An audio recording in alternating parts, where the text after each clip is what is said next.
There is a place that exists before maps were drawn and before any living tongue had words enough to name it. It is not a place you travel to by road or by sea, though roads have been walked there by feet both weary and wandering, and seas have carried ships whose white sails caught a light that no longer falls upon this world. It is a place you arrive at slowly, the way sleep arrives, not all at once but in layers, in the gradual softening of the world's edges, in the quiet that settles between one breath and the next. That place is Middle-earth, and tonight you are already on your way there. Close your eyes if they are not already closed. Let the weight of the day release itself from your shoulders, from your jaw, from the small-held tensions you have carried without noticing. You do not need to hold anything tonight. The story will hold itself, and it will hold you within it. For what follows is not merely a tale of heroes and dark lords, of rings and mountains and the long road home.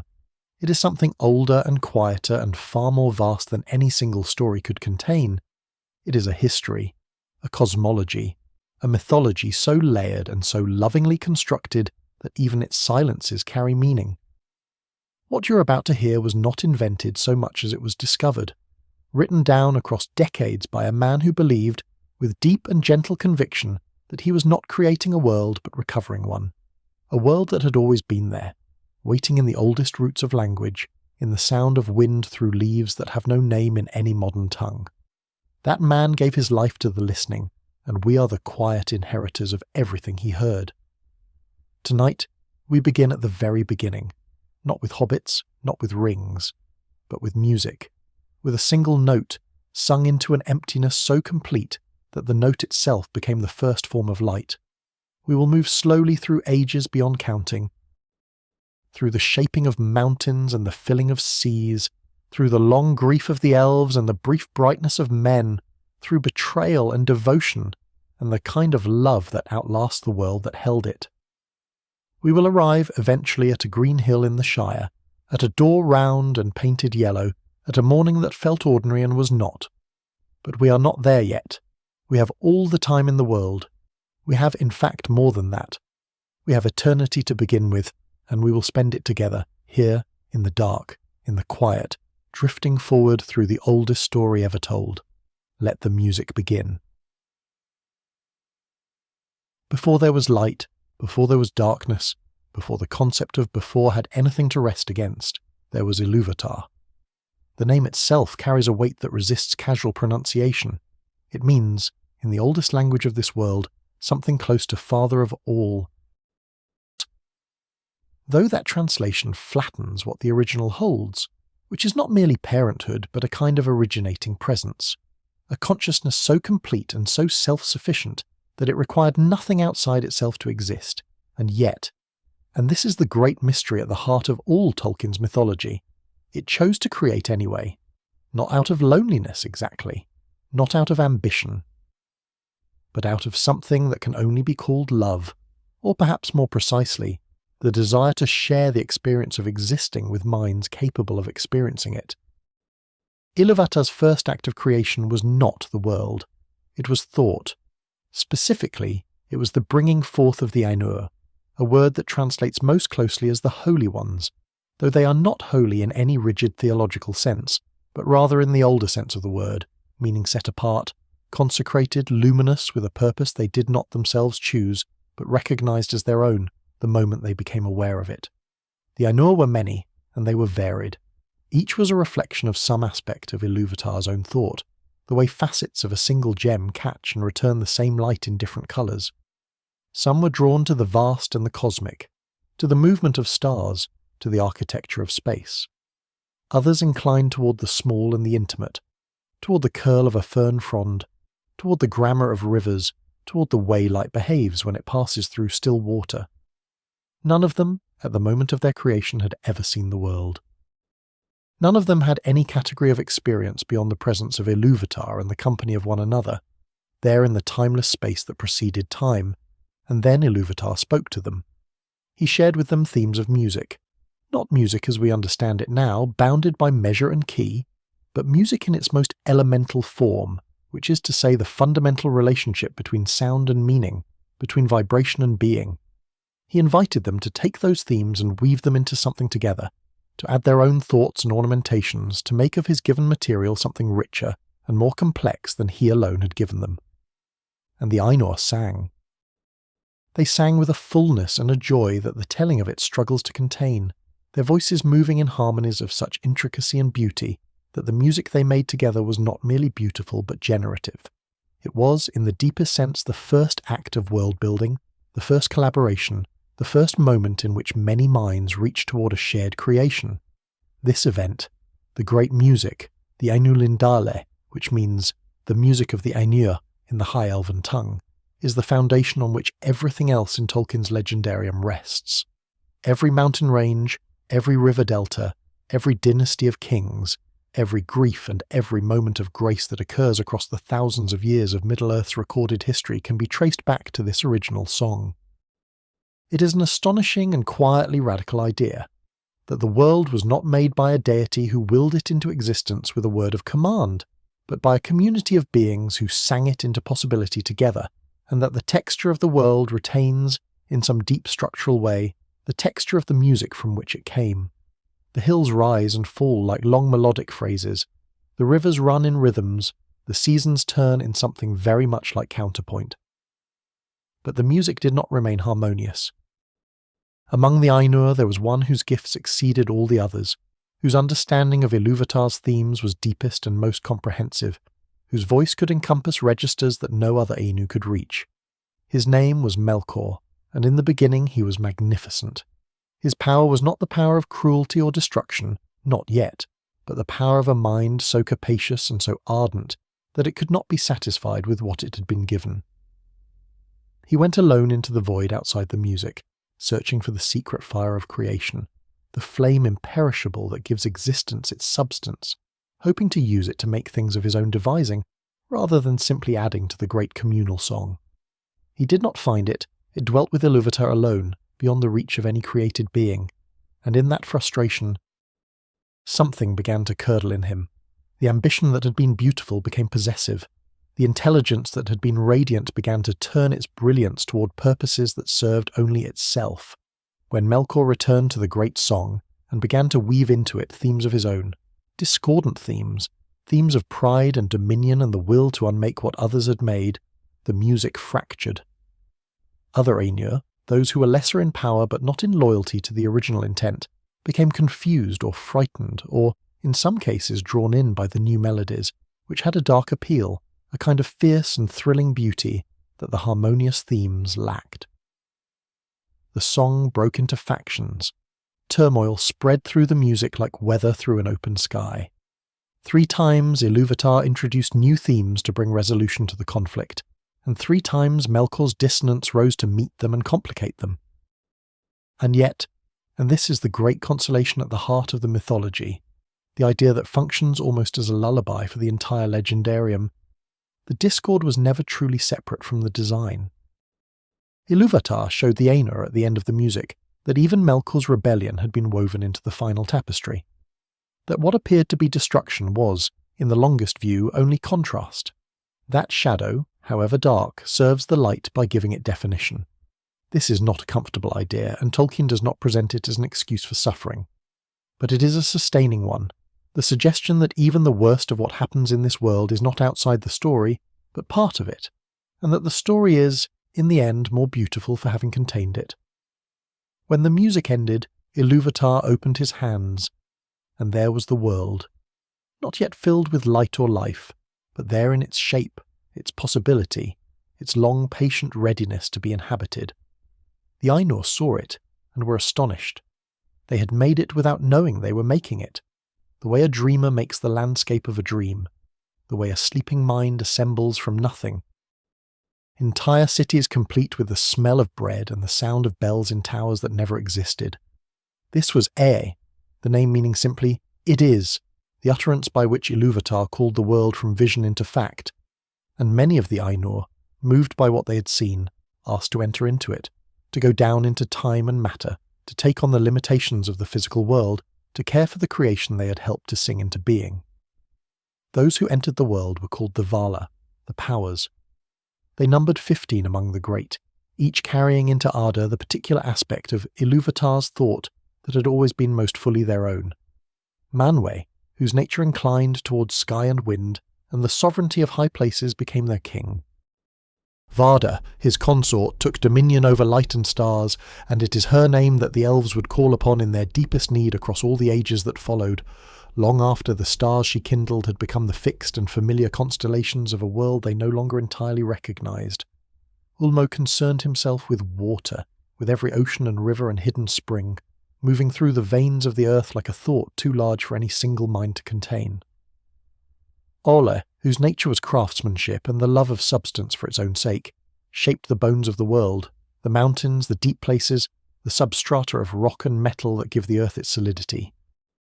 And with them came lesser Ainur, the Mea, who served the Valar in their various domains and whose own histories would eventually unspool into some of the most consequential storylines in all of Tolkien's mythology. They descended into Ea, and the long labour of making the world habitable began. And with them, unacknowledged, uninvited, making his own descent into the darkness of the world he had decided to claim, came Melkor. The discord had entered the dream. The long war between creation and the will to unmake had followed the Ainur down into the world they loved. But that war would not be fought tonight. Tonight the world is young, and the Valar are at work, and somewhere in the primordial dark of an unfinished earth, the foundations of mountains are being laid by hands of light, and the first waters are finding their way into channels carved by a love so patient it does not measure itself in years. Rest here. At the beginning of all things, there is no urgency. There is only the long, slow music of a world being made, note by note, in the dark before the first dawn. The Valar worked in the darkness of an unfinished world, and their work was not the work of a single morning, but of ages so vast that the word age itself becomes inadequate to hold them. Time, in those earliest years of Arda, did not move the way it would later move for mortal creatures, measured out in heartbeats and harvests and the slow whitening of hair. Time moved the way geology moves, in pressures and accretions, in the patient accumulation of stone upon stone, in the gradual deepening of riverbeds worn smooth by water that had been running since before any mind existed to hear it. The Valar shaped the world the way a thought shapes itself, not in a single decisive moment, but through a long process of refinement, of trying and revising, of discovering in the material itself possibilities that no prior intention had anticipated. And all the while, beneath the surface of their work, Melkor moved through the shadows of the new world like a cold current beneath warm water, finding what had been built and quietly, methodically breaking it. This pattern, the Valar creating, Melkor destroying, the Valar repairing and beginning again, defined the entire period that Tolkien's mythology calls the Spring of Arda, which is perhaps a misleading name for an era that contained within it some of the most profound losses the world would ever sustain. But spring is the right word in one sense, because this was the era of the world's first innocence, its first unguarded beauty, the brief and luminous interval before the great griefs began to accumulate. The Valar had descended into Arda with a wholeness of purpose and a clarity of joy that the world would not see again, not in quite that form, once the long wars with Melkor had worn their edges and taught them what it meant to love something that could be taken from you. Among the Valar it was Aula whose hands most actively shaped the physical substance of the early world. His nature was inseparable from the love of making, of understanding materials from the inside out, of knowing not merely how stone behaves, but why, not merely the properties of metal, but the deep structural logic that makes those properties inevitable. He raised the mountains that would later be named and sung about in 100 languages, pressed upward from below like slow exhalations, their peaks catching a light that had not yet been fully decided upon.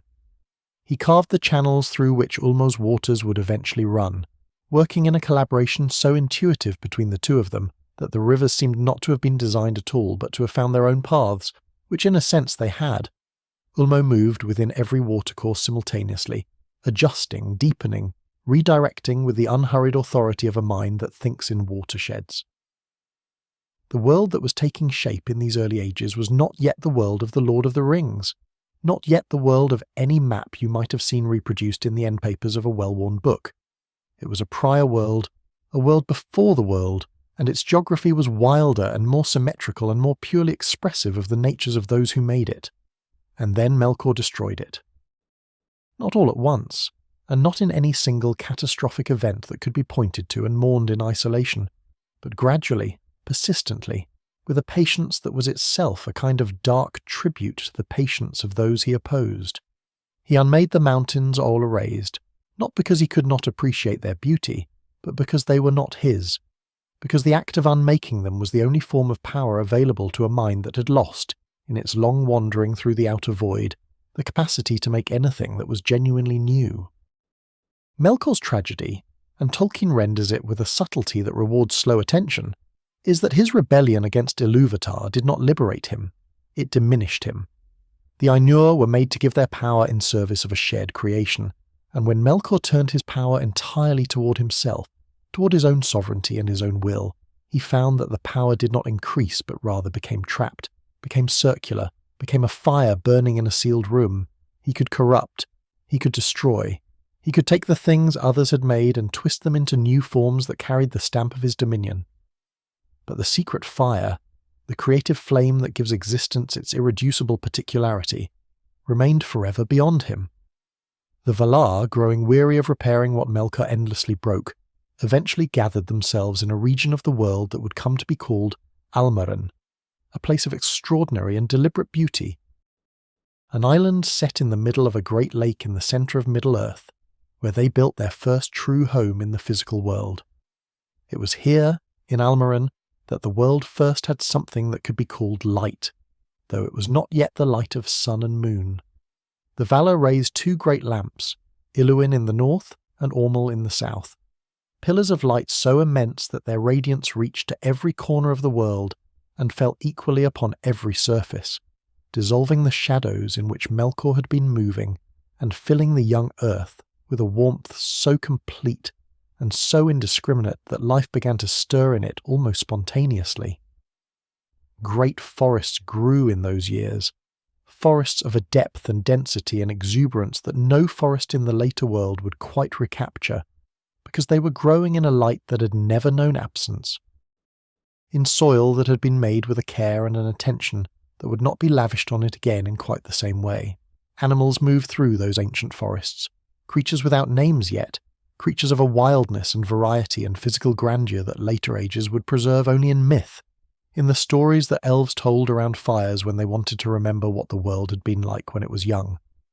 This was the spring of Arda in its truest expression, the lamps burning, the forests rising, the Valar at rest in Almarin taking something that might be called pleasure in what they had made, in the long Sabbath of a creation temporarily in equilibrium. And it was precisely this rest, this moment of achieved beauty and comparative peace that Melkor had been waiting for. He had not been idle in the years the Valar spent building and illuminating. He had moved to the uttermost north of the world, to a place of permanent cold and darkness, and there, deep beneath the roots of mountains, he raised for concealment rather than beauty.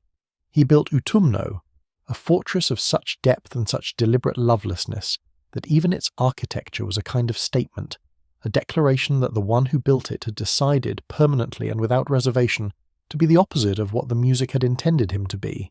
From Utumno, Melkor struck. He brought down the pillars of the lamps, Iluin and Ormal, and when they fell with a violence that reshaped the world. The great seas that the falling lamps created, the continental shifts, the drowning of Almarin beneath waters that had been displaced by catastrophe. These were not merely physical changes but mythological ones, the world being inscribed with its first permanent record of loss. The spring of Arda was over, the light was gone. The forests that had grown in that perfect radiance did not all die immediately, but they would never again grow in quite that way.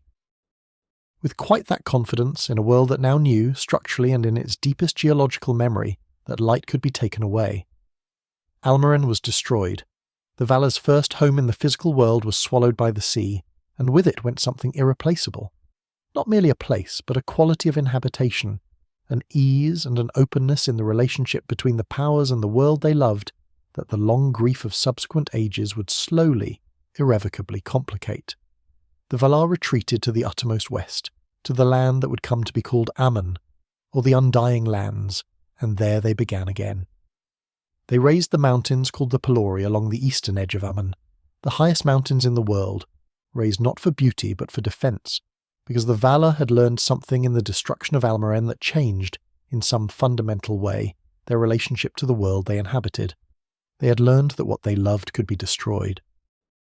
They had learned that Melkor was not merely a problem to be solved or an adversary to be overcome, but an ongoing condition of existence in Arda, a permanent friction built into the fabric of reality, and that the appropriate response to this condition was not to pretend it did not exist, but to build accordingly, to protect what could be protected, to create what could be created within the shelter of those protections, and to mourn, with the long and patient grief appropriate to beings who did not die, what could not be recovered.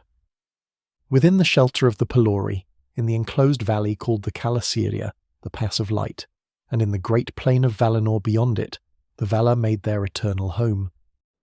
Valmar, the city of the Valar, rose there in forms of beauty so complete and so carefully considered that later accounts of it struggle to describe it without resorting to pure sensation, to the idea of golden light on a warm evening, to the sound of music that seems to be coming from everywhere at once, and from no identifiable source, to the particular quality of peace that belongs to places where time has been given room to slow down and consider itself.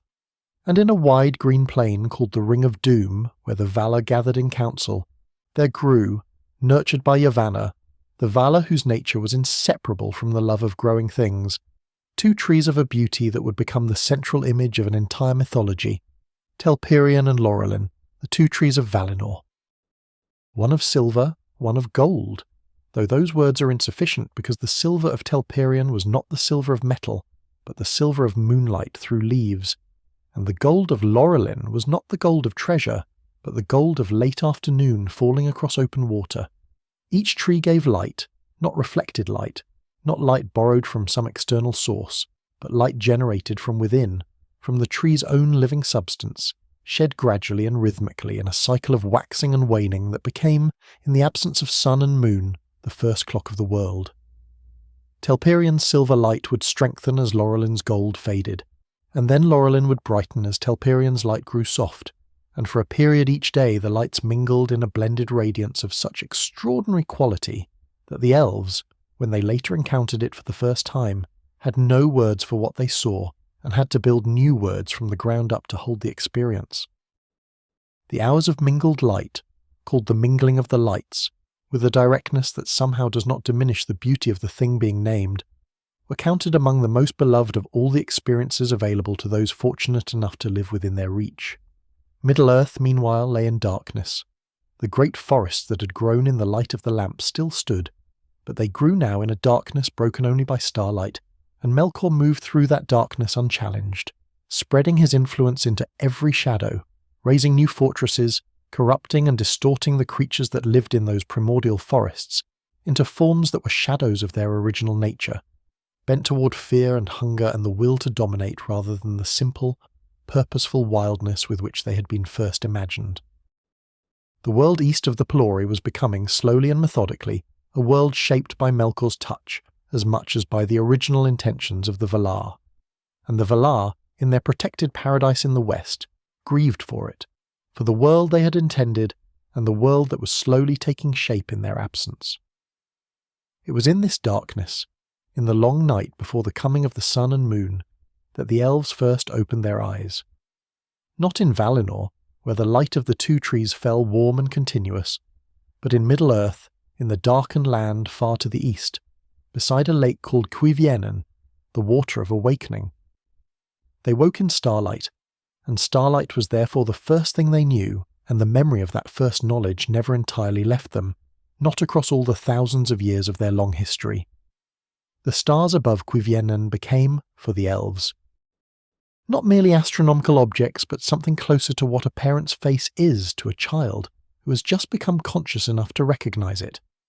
The first experience of beauty, the first intimation that the world had been arranged with some intention toward the beings who were waking up within it. Varda, the Lady of the Stars, had kindled them long before, had scattered them across the sky in the age before the lamps, and their light had persisted through all the devastations that followed. And the elves, opening their eyes to that light for the very first time, called themselves by a name that meant simply those who speak, and then looked up and found in the stars something so beautiful that they needed a second name, and called themselves also the Quendi, which meant those who speak with voices, and in the speaking recognise themselves as beings different in kind from the animals of the forest, beings for whom the world was not merely a place to survive in, but a place to understand and to celebrate and eventually to mourn.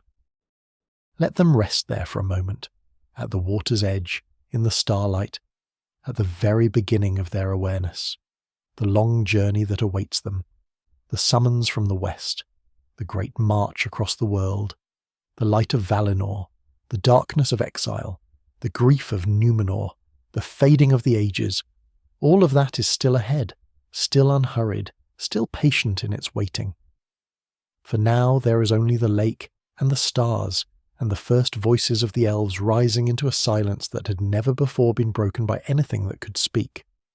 Rest here with them. The night is long, and it is full of stars, and there is nowhere you need to be. They had names for the stars before they had names for themselves.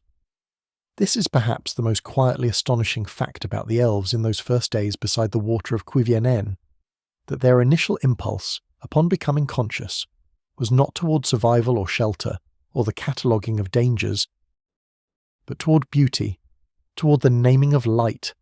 They looked up before they looked around, and what they saw above them became the first grammar of their perception, the framework through which all subsequent experience would be filtered and understood. Starlight was not, for the elves, a diminished form of some better illumination they had not yet encountered.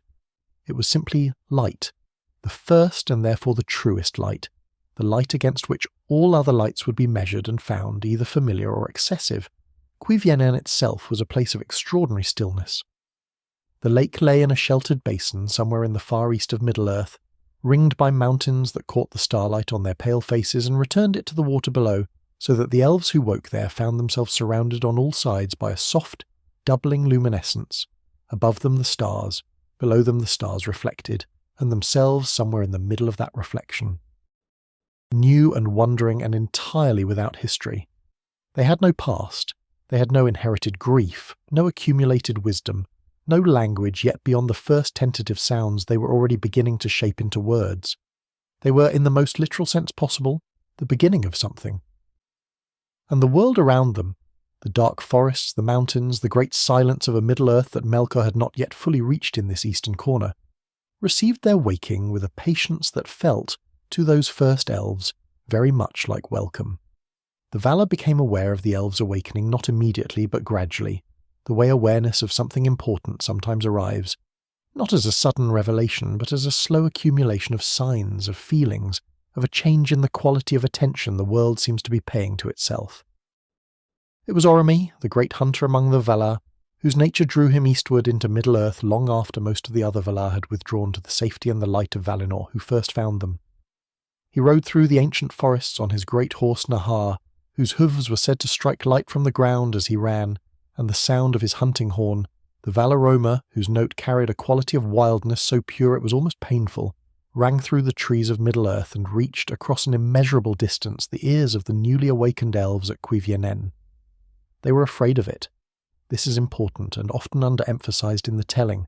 The first emotion the elves felt in response to the Valar was not wonder or gratitude, but fear. They had been awake long enough, by the time Orome found them, to have learned that the dark forests around Cuiviénen were not entirely benign. Melkor had been there before Orome. Not in person, not yet, but in his agents, in the shadows that moved with too much purpose through the trees, in the sounds that came from beyond the firelight and could not be explained by wind or water or the natural movements of animals. Some of the elves who wandered too far from the lake did not return, and the others learned, with the particular sharpness of creatures who have just become conscious enough to lose something, what it meant to be afraid. And so when Orome came riding out of the east, vast and luminous and accompanied by a sound unlike anything the world had yet produced, the elves scattered, but not all of them. Some held their ground or gathered their courage back after the initial flinching, and drew near enough to look at Orome properly, to see that the light around him was not the cold light of Melkor's works, but something warm, something that seemed to diminish rather than amplify the shadows. These brave ones, these first ambassadors of elvenkind to the powers of the world, were rewarded with a sight that their descendants would spend thousands of years trying to describe. Orome saw them and was moved by them, moved in the way the Valar were moved by beautiful things, which was wholly and permanently, with a love that did not diminish upon reflection, but deepened. He called them Eldar, which in his language meant people of the stars, and the name was fitting in a way that transcended mere description, because it located them precisely within the cosmology they had been born into, not creatures of the earth, not creatures of the sky, but creatures of the threshold between them. Defined by their relationship to light they could see but not touch. Orome brought word of the elves to the Valar, and the Valar gathered in council on the Ring of Doom in Valinor and debated what was to be done. The debate itself is recorded in Tolkien's mythology with a seriousness and a weight that suggests it was understood, even at the time, to be one of the most consequential decisions the Valar would ever make. On one side was the recognition that the elves were in danger, that Melkor, who had been watching the eastern lands and who was constitutionally incapable of leaving beautiful things unmolested, would inevitably extend his corrupting influence to these new and vulnerable beings if they were left unprotected in Middle-earth. On the other side was a reluctance, felt most strongly by those Valar whose natures inclined toward wildness and freedom, to summon the elves away from the world in which they had woken, to transplant them to a paradise that was, however beautiful, not their own place, not the darkness and starlight world that had formed the first and most fundamental layer of their consciousness.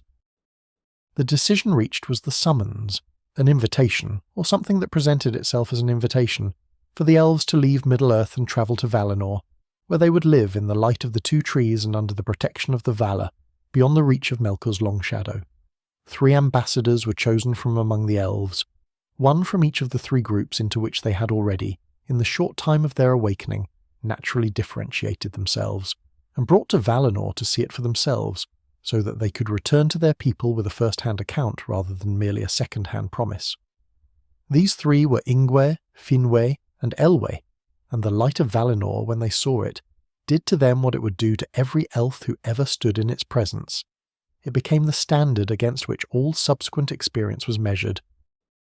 The thing they would spend the rest of their enormously long lives either seeking to return to or struggling to come to terms with having left. They returned to their people and spoke of what they had seen, and the elves made their choice, though made their choice suggests a freedom and a clarity of decision that the reality was somewhat more complicated than. Some went willingly, drawn by the accounts of light and safety and the company of the powers. Some went reluctantly, drawn more by loyalty to those they loved than by any personal desire for Valinor.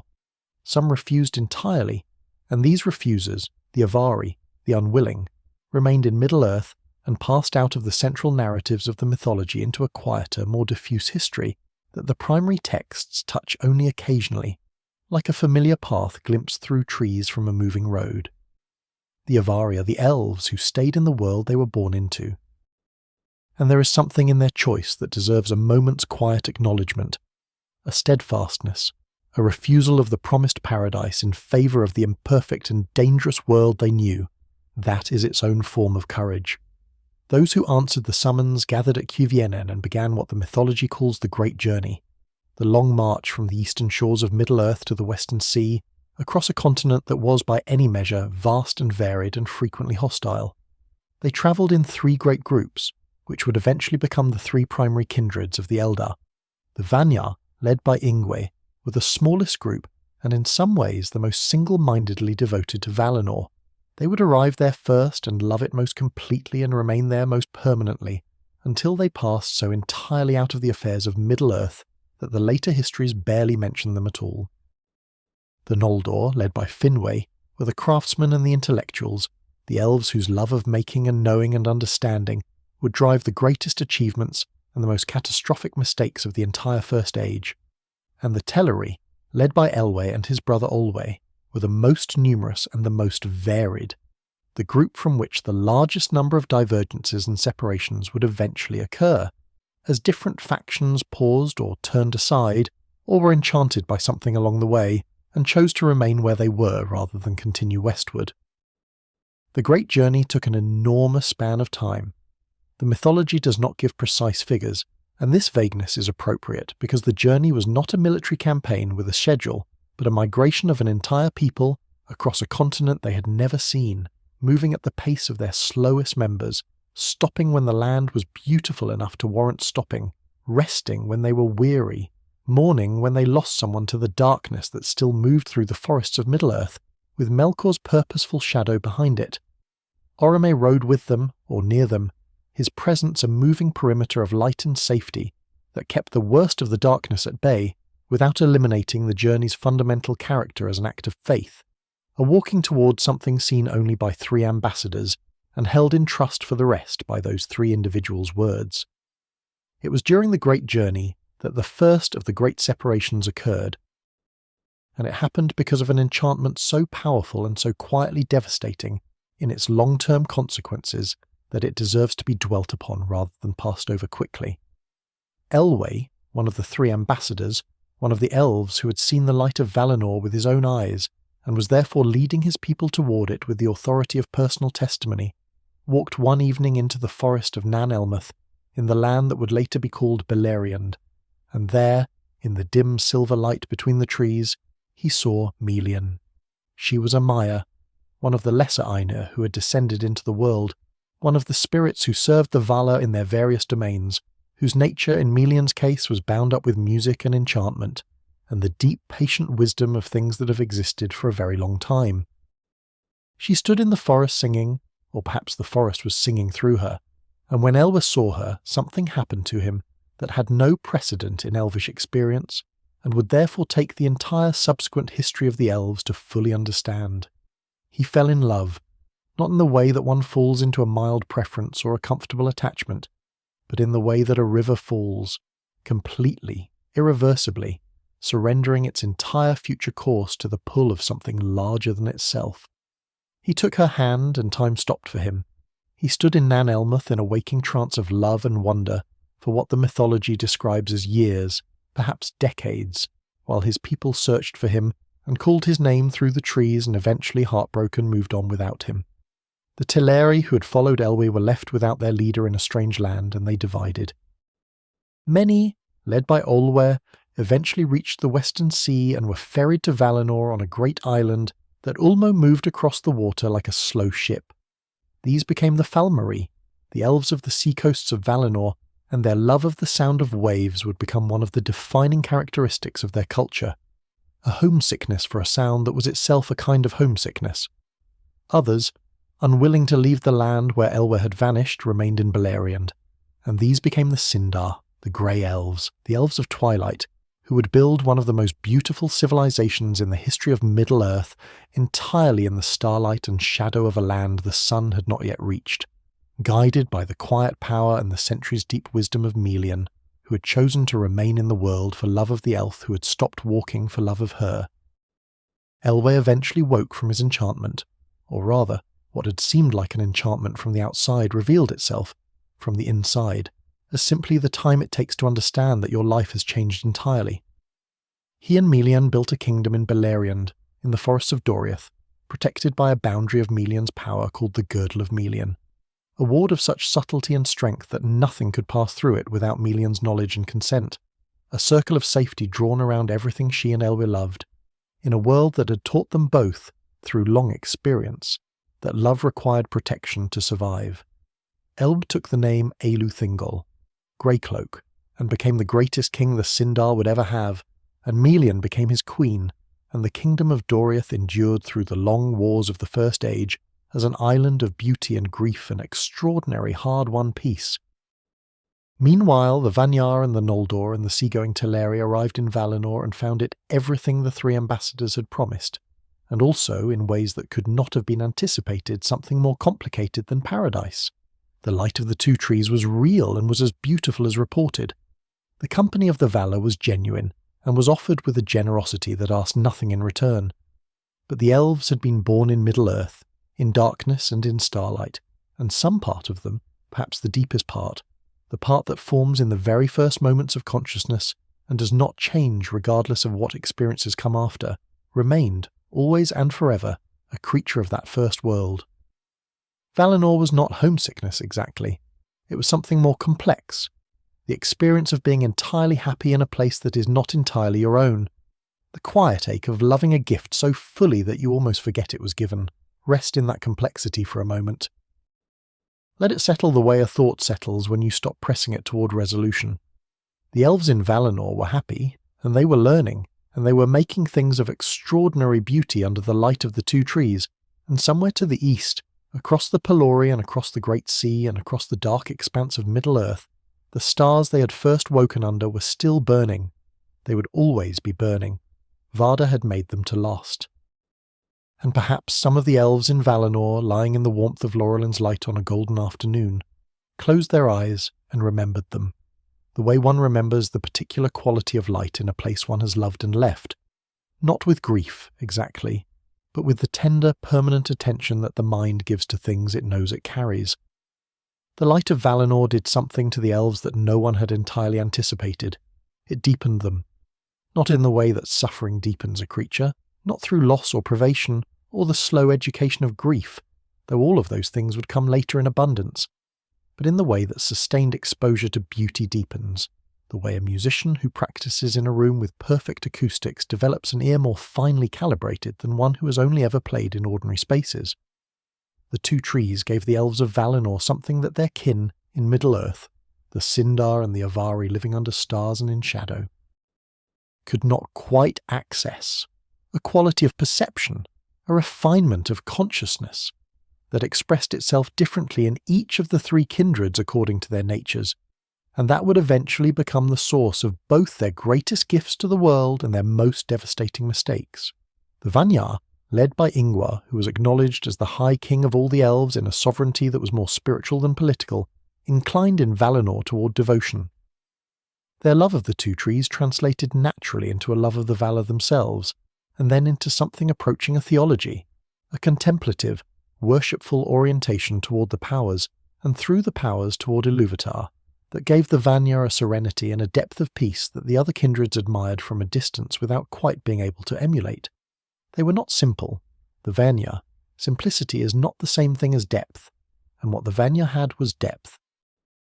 The particular depth of a mind that has found its true direction and moves in that direction without the friction of competing desires. They wrote poetry and they sang, and their singing was said to be the most purely beautiful of any in Valinor, not because it was the most technically accomplished, but because it came from a place of such genuine and uncomplicated love that the love itself was audible in every phrase. The Noldor were a different matter entirely, and it is the Noldor whose story occupies the heart of the First Age mythology, whose choices and achievements and catastrophic errors generate the vast majority of the narrative weight that makes the Silmarillion the extraordinary and difficult book it is. Their name means the knowledgeable, or the deep elves. And both translations are accurate in ways that illuminate different aspects of the same fundamental nature. The Noldor were the elves who wanted to understand things, not merely to experience beauty, but to comprehend it, to take it apart gently and see what it was made of, to learn the principles behind the phenomena so that they could ultimately make beautiful things themselves.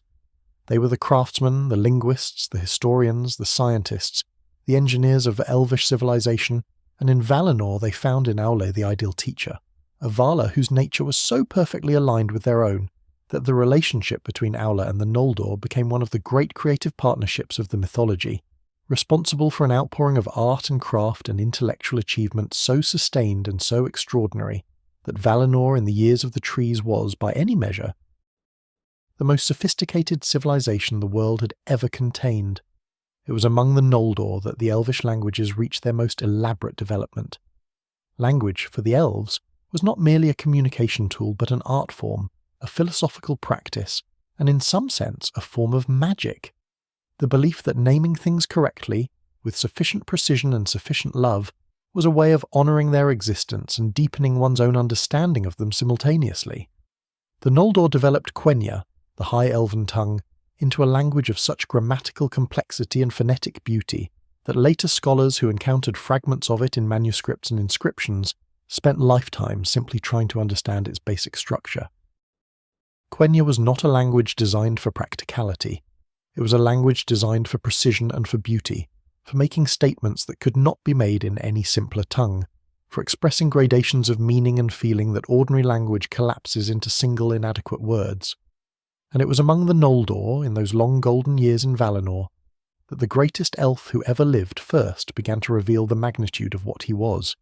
His name was Feanor, and the name means Spirit of Fire, and it was given to him not prophetically but descriptively, because from his earliest years it was apparent to everyone who encountered him that he contained something the others did not, some concentration of the Noldorin spirit so intense and so generative, and so ultimately dangerous that even those who loved him most felt, in his presence, a slight involuntary wariness, the way one feels warmth from a fire before one is close enough to be burned. He was the eldest son of Finwë, the king of the Noldor, and his mother was Míriel, who was the first of the elves to die, not slain by any external force but spent, exhausted by the effort of giving Fëanor life, as though what she had poured into him had left insufficient remainder for herself to continue with.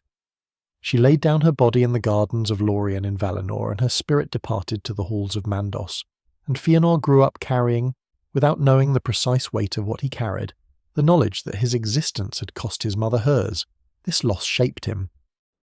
Not immediately and not in any simple way that could be pointed to as cause and effect, but slowly, in the way that early losses shape, by creating in the psyche a particular sensitivity to the possibility of losing, a heightened vigilance around the things one loves, a tendency to hold them more tightly than the situation requires, because some part of the mind, the part that learned loss before it learned language, believes that what has been lost once can always be lost again.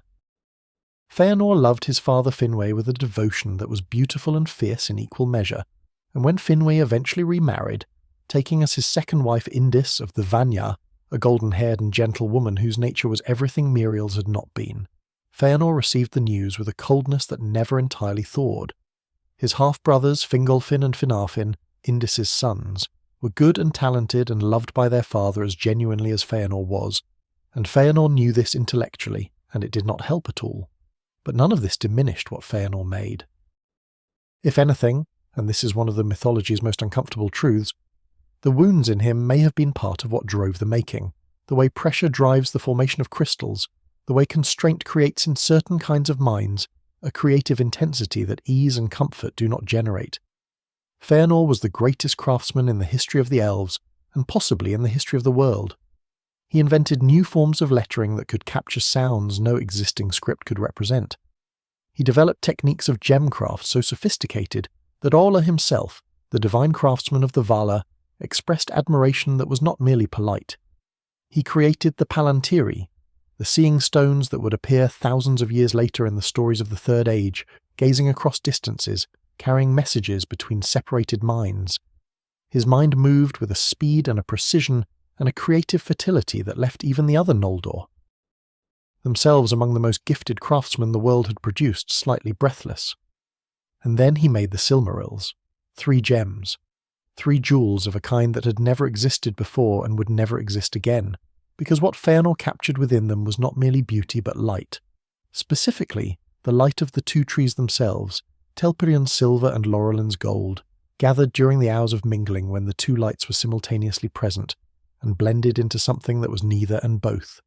He worked on them for years in Valinor, which means something different from years in Middle-earth, years in a place where time moves more gently, and the pressure of mortality does not press the craftsman toward corners he might otherwise avoid.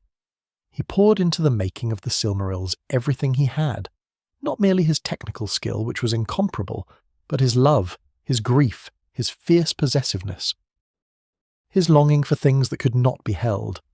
The gems, when they were finished, held within them a living light that responded to holiness and recoiled from evil.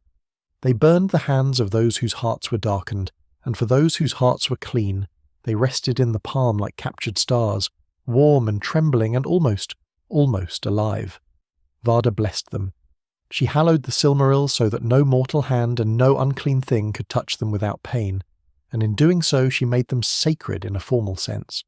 Objects not merely of extraordinary beauty but of religious significance, artifacts that stood at the intersection of the divine and the made, of the Valar's intention and elvish craftsmanship, of the light of the 2 trees and the love of the mind that had preserved that light in a form that could be held in the hand.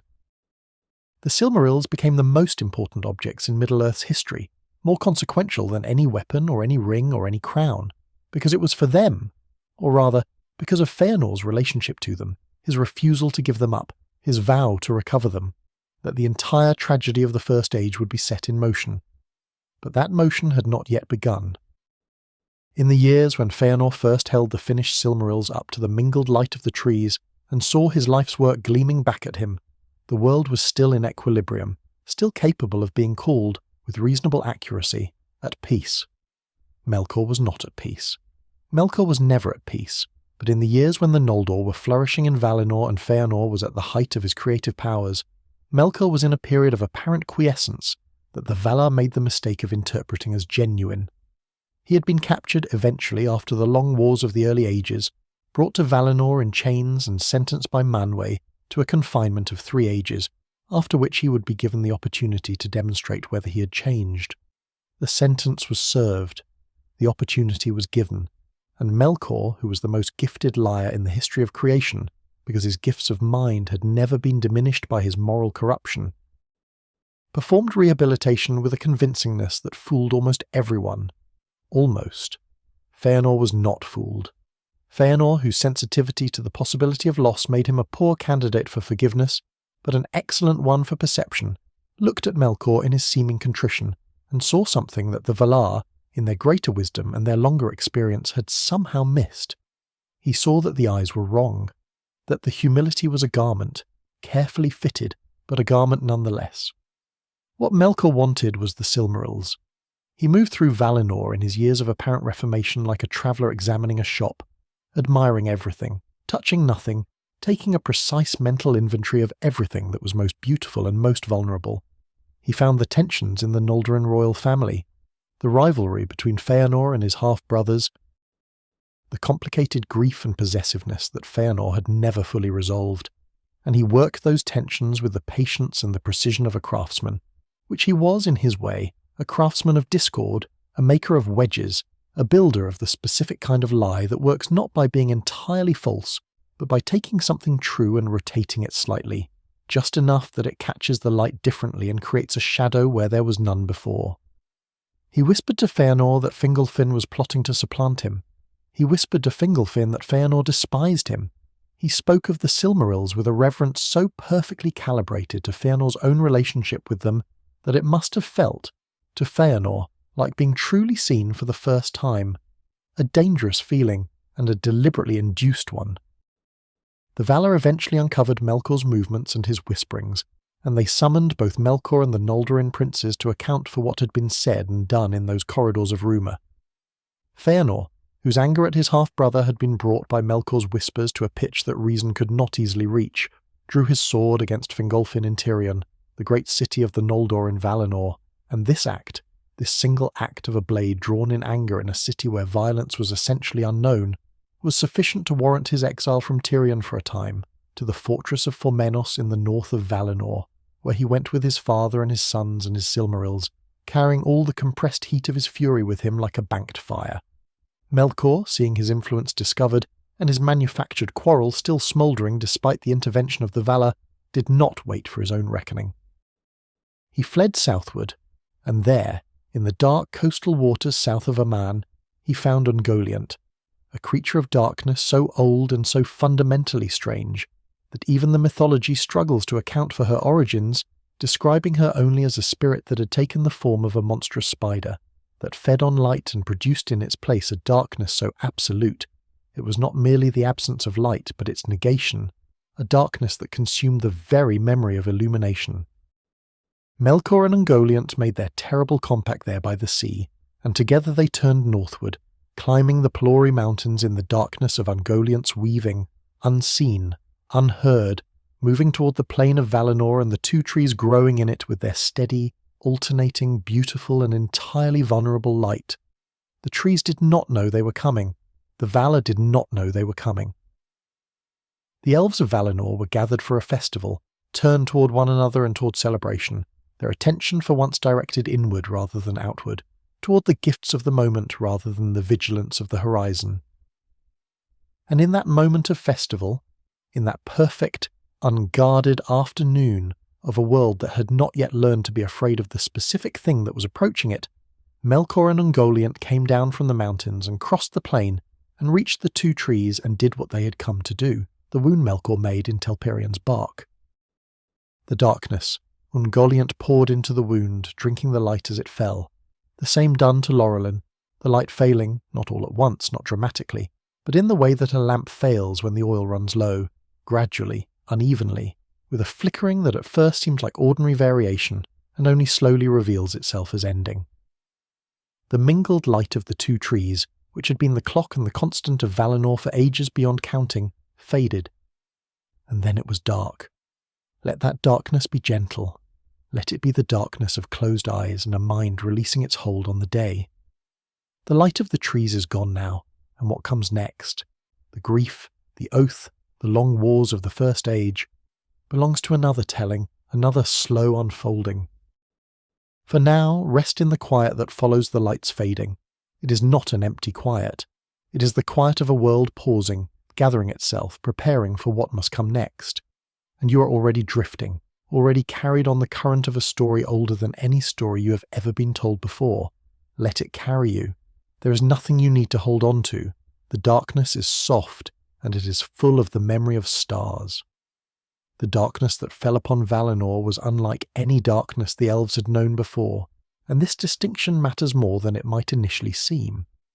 The elves who had been born in Middle-earth, who had woken beside Cuivenair under open stars, knew darkness as a familiar medium, the backdrop against which starlight defined itself, the comfortable dimness of a world that had not yet found its permanent illumination. That darkness had been full of presence, full of the sounds and scents of a living world conducting its business in the absence of overwhelming light. It had been, in its way, companionable. But the darkness that Ungoliant wove around the dying trees was a different substance entirely. Not the absence of light, but, as Tolkien renders it with careful precision, the negation of it. A darkness that did not merely fail to illuminate, but actively consumed the capacity for illumination, that left those caught within it unable to see even the shapes of things they knew were directly in front of them, unable to orient themselves in space, unable to feel anything from the direction of where the trees had stood, except a cold that was not temperature, but something more fundamental, the cold of a source having been extinguished. The Valar understood immediately that something irreversible had occurred.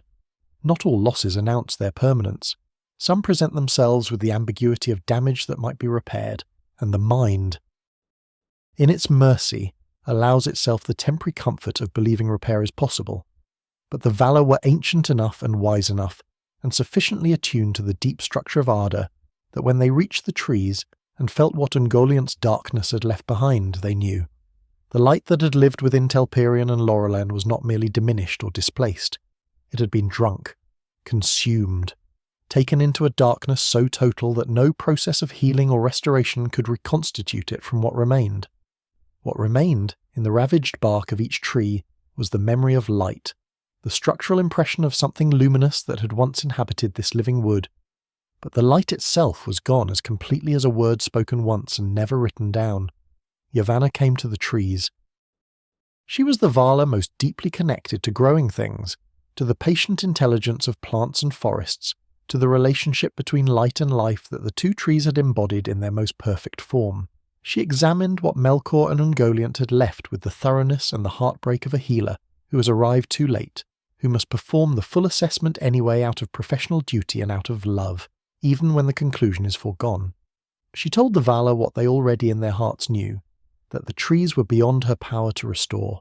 She could, perhaps, coax from each tree one final flower, one final fruit, a last yielding of whatever remained of their living substance, if the trees were willing to give it. But this giving would be the giving of what little remained, a final expenditure rather than a recovery, and after it the trees would be gone entirely. Their wood would stand, their shapes would persist in the landscape of Valinor like monuments to themselves, but the animating light would be spent, and no craft or love or divine power could bring it back. The Valar asked. Yavanna sang over the wounded trees with a grief so concentrated and so pure that those who heard it said afterward that the song itself was a form of beauty they had not previously encountered, the beauty of mourning fully inhabited, of a sorrow that has not defended itself against its own depth. And the trees responded. Telperion produced one final flower of silver light, trembling and perfect, already fading at the edges even as it bloomed. Laurelin produced one final fruit of gold, heavy with a radiance that was warm to stand near, already beginning the process of its own diminishment even in the moment of its giving. These last gifts were received by the Valar with a reverence proportional to what they were. Not merely beautiful objects, but the final expressions of something that had existed for ages and would never exist again. The last breath of a light that had illuminated the world since before most of the world's current inhabitants had been born. From Telperion's last flower, Orl and his craftsmen built the vessel of the moon. From Laurelin's last fruit, they built the vessel of the sun. This is one of the mythology's most quietly extraordinary revelations, that the sun and moon which light the skies of Middle-earth in every age that follows, the celestial bodies that mortal men would navigate by and plant crops by and tell time by, and write poetry about across thousands of years of recorded history, are not original features of the world's design, but emergency measures, the Valar's improvised response to a catastrophe, lamps built in grief from the last remains of something that had been destroyed. The sun and moon carry within them, therefore, a quality of loss as well as of light. They are beautiful, and they are necessary, and they are also, if you know the history, elegies, moving memorials to the trees that made them possible, traces of a light that was more complete and more intimate and more alive than anything that has illuminated the world since. But all of this, the morning, the last flowers, the building of sun and moon, took place in the immediate aftermath of the darkening, in the hours and days when the full weight of what had happened was still being absorbed, and in that same immediate aftermath, while the Valar were still gathered around the wounded trees and the grief of Valinor was still finding its shape, a messenger arrived at the Ring of Doom with news that transformed the darkening from a catastrophe into the first act of a tragedy of far greater scope. Melkor had not stopped at the trees. He had gone north, to Formenos, to the fortress where Feanor had been living in his exile with his father Finwë and his sons and his Silmarils. He had gone there in the darkness, in the cover of Ungoliant's weaving, and he had broken open the treasury of Formenos and taken the Silmarils, all three of them, the greatest treasures in the world, the only vessels in existence that still held the living light of the two trees. And he had killed Finwë in the taking of them, and Finwë was the first of the Eldar to die by an act of violence in the history of the world. The news reached Feanor at the festival grounds in Valinor, where he had come from Formenos because the exile had been lifted, because the festival was one of those occasions that transcended personal quarrels and demanded the presence of the Noldorin king's eldest son. He had come, perhaps reluctantly, perhaps with the complicated feelings of a man who has been publicly disciplined and must now publicly resume his place in a community that witnessed his humiliation. He was standing among his people when the messenger arrived, and what the messenger said about Formenos, about the Silmarils, about Finwë dead on the floor of his own treasury with the doors broken open and the gems gone, did to Feanor what extreme grief does to a mind that has always run hot, which is to say it burned away every moderating influence, every layer of social and political consideration, every restraint that ordinary circumstances had placed upon the most fundamental and most dangerous aspects of his nature, and left behind something that was entirely and terrifyingly itself. He named Melkor then with the name by which Melkor would be known for all the ages that followed. He called him Morgoth, the black foe of the world, and the name was not merely an insult or a curse, but a description so accurate and so comprehensive that even the Valar eventually adopted it, because it captured something that their own more measured language had not quite managed to say: Morgoth. The one who is not merely evil in the ordinary sense of having chosen wrongly, but who has made himself into the active enemy of existence itself, the deliberate and permanent antagonist of everything the world was made to be. The name Feanor gave him in his grief and his fury was the truest thing ever said about him, and it was said by the person who had most reason to hate him, and therefore, perhaps, the clearest sight of what he was. Feanor went before the Valar and he spoke to the assembled Noldor, and the speech he gave was one of the most consequential acts of rhetoric in the mythology, an oration so charged with grief and with fury and with the particular persuasive power of a mind that is simultaneously broken and more alive than it has ever been, that it moved the Noldor in ways that no calmer speech could have achieved. He spoke of the Silmarils, he spoke of his father's death, he spoke of the Valar's protection, which had proven insufficient to protect what mattered most. He spoke, and this was the moment that the speech crossed from lamentation into something more dangerous, of the world to the east, of Middle-earth, of the continent beyond the mountains where the Silmarils had been taken, where Morgoth now held them in his great fortress of Angband in the uttermost north, and he said that the Noldor should follow, that they should leave Valinor, that they should go back into the world from which the Valar had summoned them and take back what had been stolen, and be free of the Valar's protection, which was merely another word for the Valar's control. This was the oath. Feanor and his 7 sons stood together under the stars, for there were stars again now, with Ungoliant's darkness dispersed, and the familiar light of Varda's handiwork was back in the sky above Valinor, and they swore by Ilúvatar himself, by Manwë and Varda, by the very fabric of creation, that they would pursue any person or power, Vala or Maya or elf or man or any creature under the sun, who held or kept or took a Silmaril from them, and that they would show to such a person or power neither love nor mercy nor fellowship. The oath was absolute. It was irrevocable by any power except Ilúvatar himself. And it was the most destructive single act in the history of the elves, more destructive than any battle, more ruinous than any defeat, because it bound not only Feanor and his sons, but the entire subsequent history of the Noldor to a course from which there could be no honourable retreat, only the long working out of consequences that the oath had made inevitable. The Noldor debated. Some were moved by Feanor's words and by their own grief at the darkening and at Finwë's death. Some were moved by a different kind of restlessness, the feeling, which the Valar's summons had perhaps always carried the seed of, that Valinor was not truly theirs, that they had come there as guests and had been treated as guests, with great kindness and with genuine love, but as guests nevertheless, and that Middle-earth, the dark and complicated world where they had first woken, was more genuinely their home than any paradise they had been invited to inhabit. Fingolfin led a faction of the Noldor who were not certain and were not happy about the oath, but who would not let Feanor and his sons go alone into the world, because the bonds of kinship, even strained kinship, were not easily broken, and because Middle-earth was large and dangerous, and the Noldor were, whatever their differences, still one people. Finarfin, the 3rd son of Finwë and Indis, was the most reluctant of all. He loved Valinor with a genuineness that his brothers could not quite match. And his wife Eowyn was a daughter of Olwë of the Teleri, and he could see already, before the march had even begun, the shapes of the disasters that were coming. The Valar sent a messenger, the Maya Eowyn, who spoke for Manwë, to warn the Noldor. The message was neither a command nor a prohibition, but a prophecy, and it was spoken with the measured sorrow of beings who could see, in outline if not in detail, the shape of what was coming, and could not prevent it, without violating the freedom they had always extended to the children of Ilúvatar. The prophecy said that the oath would be unfulfilled and would bring ruin to those who swore it, that they would be exiled from Valinor, and the exile would not be brief, that they would know great deeds and great griefs in equal measure, and that some part of what they pursued would be achieved, but not in any form they would have chosen, and not without a cost that no accounting could make acceptable.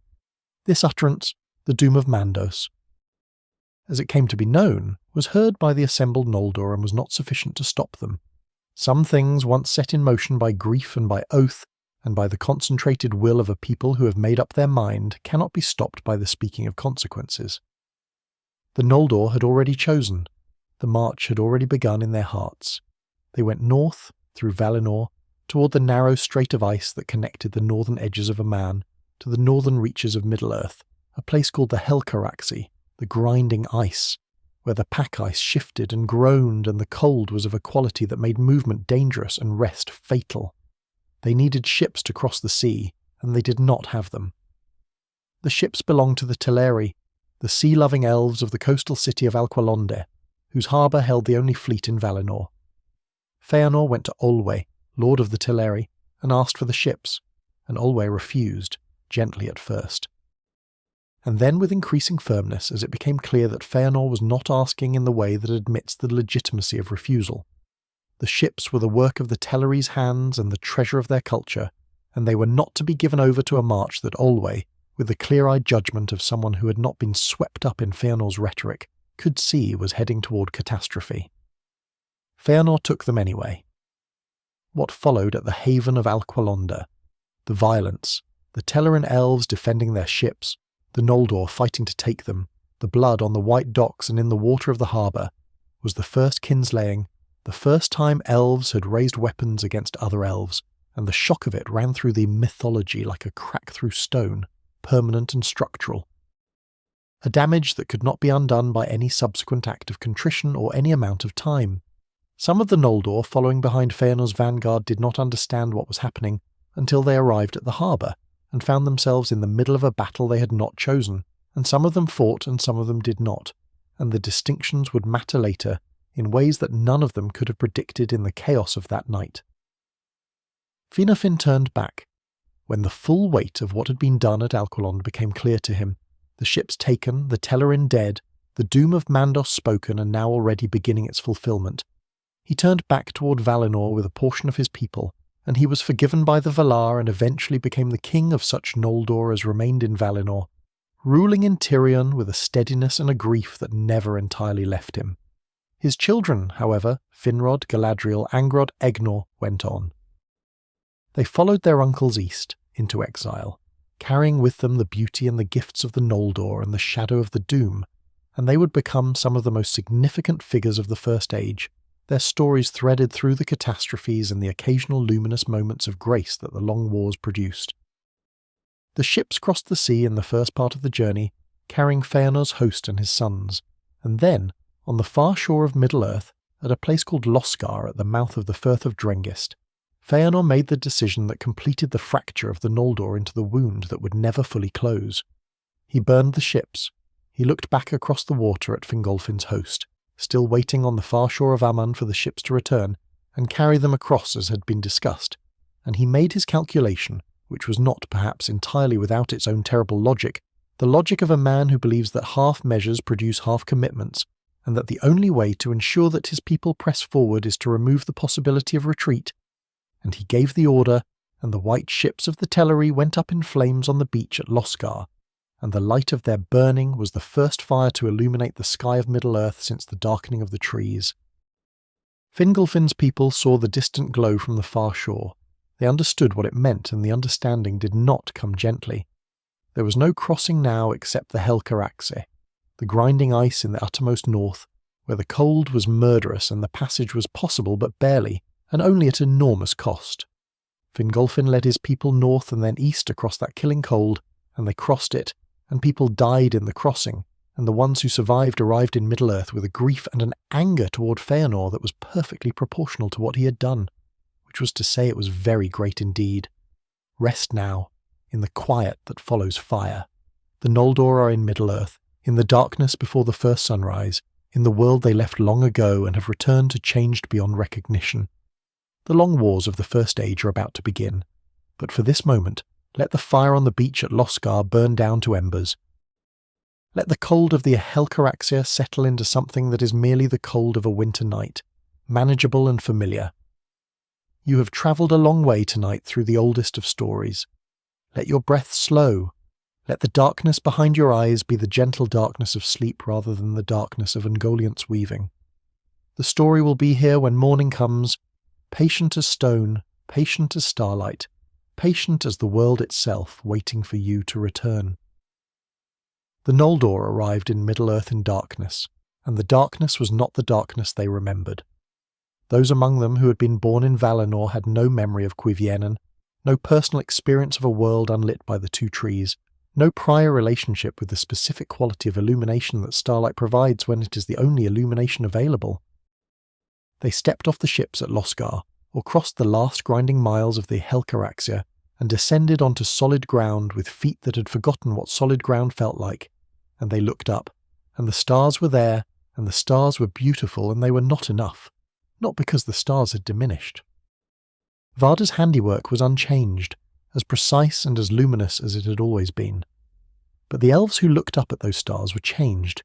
They were beings who had lived in the light of the two trees, who had calibrated their perception to something richer and more complete, and the stars that would have seemed miraculous to their ancestors at Cuiviénen seemed to these returned exiles like a reminder of everything that had been lost, a beauty that was real but insufficient, a light that illuminated the world without quite warming it. Feanor did not allow himself to feel this for long, or if he felt it, he did not allow the feeling to slow him. He had come to Middle-earth for a purpose so specific and so consuming that it functioned less like a goal than like a physical force, less like a decision he had made than like a current he had entered and could not step out of. The Silmarils were in Angband, Morgoth's great fortress in the far north. Buried beneath mountains he had raised for concealment and defence, guarded by powers and creatures and structural depths that even Feanor, in his most honest moments, must have known were beyond the immediate reach of any army he could muster. But the Oath did not traffic in honest moments. The Oath was not a strategic document. It was a declaration of absolute intention, and absolute intentions do not pause to assess feasibility. They simply press forward, and the world either yields or it does not, and either way the intention continues. He sent messengers to Morgoth. This detail, recorded in the Silmarillion with a brevity that does not diminish its significance, reveals something essential about Feanor's state of mind in those first days in Middle-earth, something that sits at the intersection of extraordinary courage and what can only be called a furious, grief-maddened unrealism.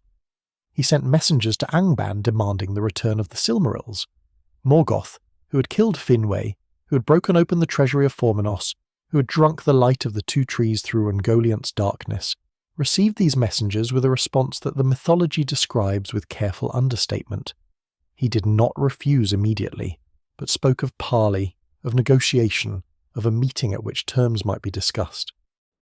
And Feanor knew it was a trap and went toward it anyway, or began to go toward it, because the Oath pulled him forward and grief pulled him forward, and something in his nature that had always been more combustible than careful pulled him forward, and the Noldor who loved him followed. The first battle of the Wars of Beleriand, the conflict that would consume the entire First Age and reshape the physical geography of the northwestern part of Middle-earth, was called Dagor Nuin Gileath, the Battle Under Stars, and it was fought in the darkness before the first sunrise, in a world still unlit by any source except the stars above. Feanor's host met the armies that Morgoth sent from Angband, and the meeting was violent and swift and, in its initial stages, remarkably successful for the Noldor. Success that was perhaps too remarkable, that perhaps had the quality of those victories which in retrospect reveal themselves as the first phase of a larger defeat. The Noldor fought with the skill and the fury of a people who had brought from Valinor both the finest weapons ever made in that age, and the accumulated grief of everything they had lost and everything they had done in the leaving of it, and Morgoth's forces were driven back, and the victory, while it lasted, was real. But Feanor pursued too far and too fast, as those who are driven by something beyond strategy always do. He pressed north ahead of his own army, ahead of any support, with the recklessness of a man who has confused the magnitude of his purpose with the guarantee of its fulfillment. And at a place in the north of Beleriand, surrounded by Balrogs, the great fire demons who were among the most powerful of Morgoth's servants, Maya, who had followed him into darkness and had been remade by that darkness into something that bore only the faintest structural resemblance to what they had originally been, Feanor was mortally wounded, not killed immediately, because Feanor was Feanor, and even dying he was more present and more alive than most beings at the height of their powers. His sons came and bore him back southward, away from Angband, and he died looking north, looking in the direction of the fortress that held his Silmarils, and his body burned as he died, consumed by the fire of his own spirit, which had always been too large for the physical form that held it, until there was nothing left of him but ash, and the Silmarils were still in Angband, and the oath passed to his sons, who had sworn it with him, and who would spend the rest of their very long lives being destroyed by it. The death of Feanor left a silence in the Noldor that was not merely the silence of grief. It was the silence of a people who had organized themselves around a force of will so extreme and so total that its removal left them without a centre, not leaderless exactly, because his sons remained, and Fingolfin's host would soon arrive from the Helcaraxe, but without the particular kind of direction that only Feanor had been capable of providing, which was the direction of absolute conviction, of a purpose so clear and so fierce that proximity to it temporarily resolved everyone else's doubts by the sheer force of its own certainty. Without Feanor the certainty dissolved, and what remained was Middle-earth, real and cold and dark and vast, and Morgoth still in Angband with the Silmarils, and the doom of Mandos still in effect, and the long work of the First Age still ahead. To be undertaken now not in the heat of a single consuming fury, but in the slower, harder, more sustainable fire of people who have accepted that what they are doing will take longer than a lifetime, even an elvish lifetime, to complete. Fingolfin arrived. His people descended from the Helcaraxae onto the shores of Middle-earth at the very moment, and the mythology is precise about this, treats it as meaningful rather than coincidental, when the first sunrise occurred.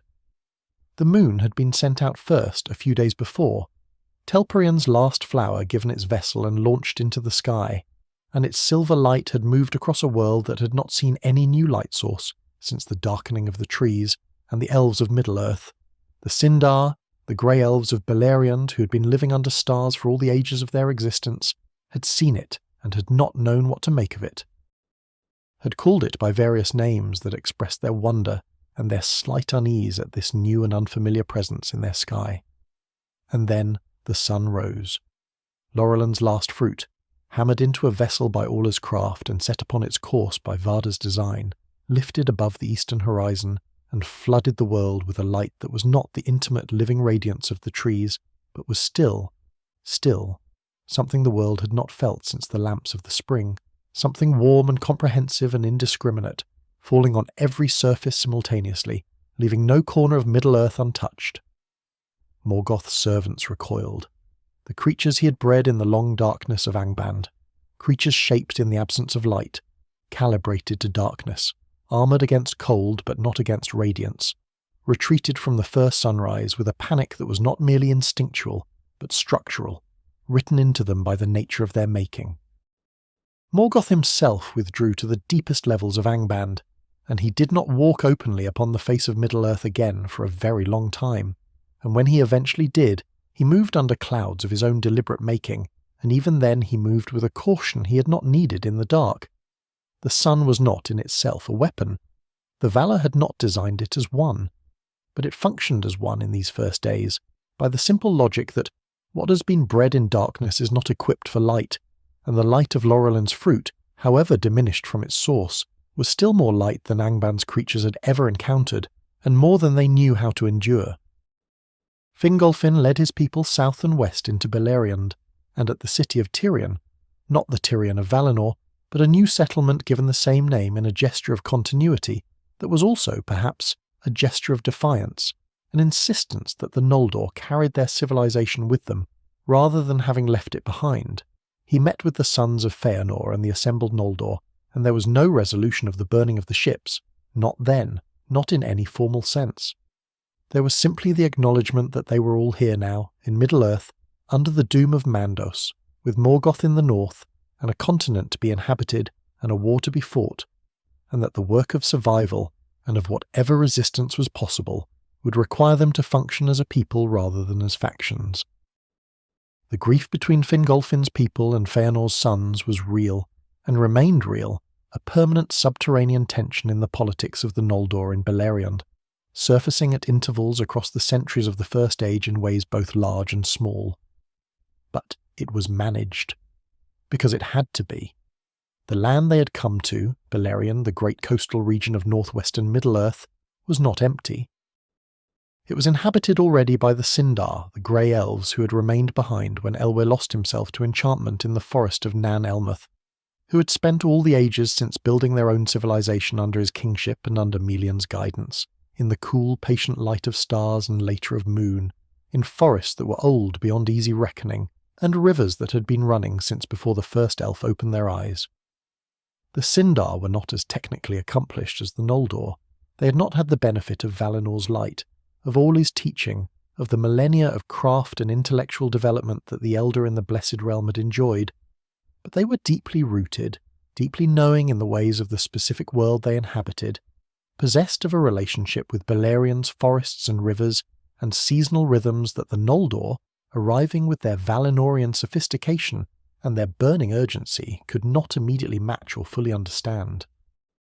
Thingol received the news of the Noldor's arrival with a response that was considerably more complicated than simple welcome. He was the king of Beleriand in the most fundamental sense.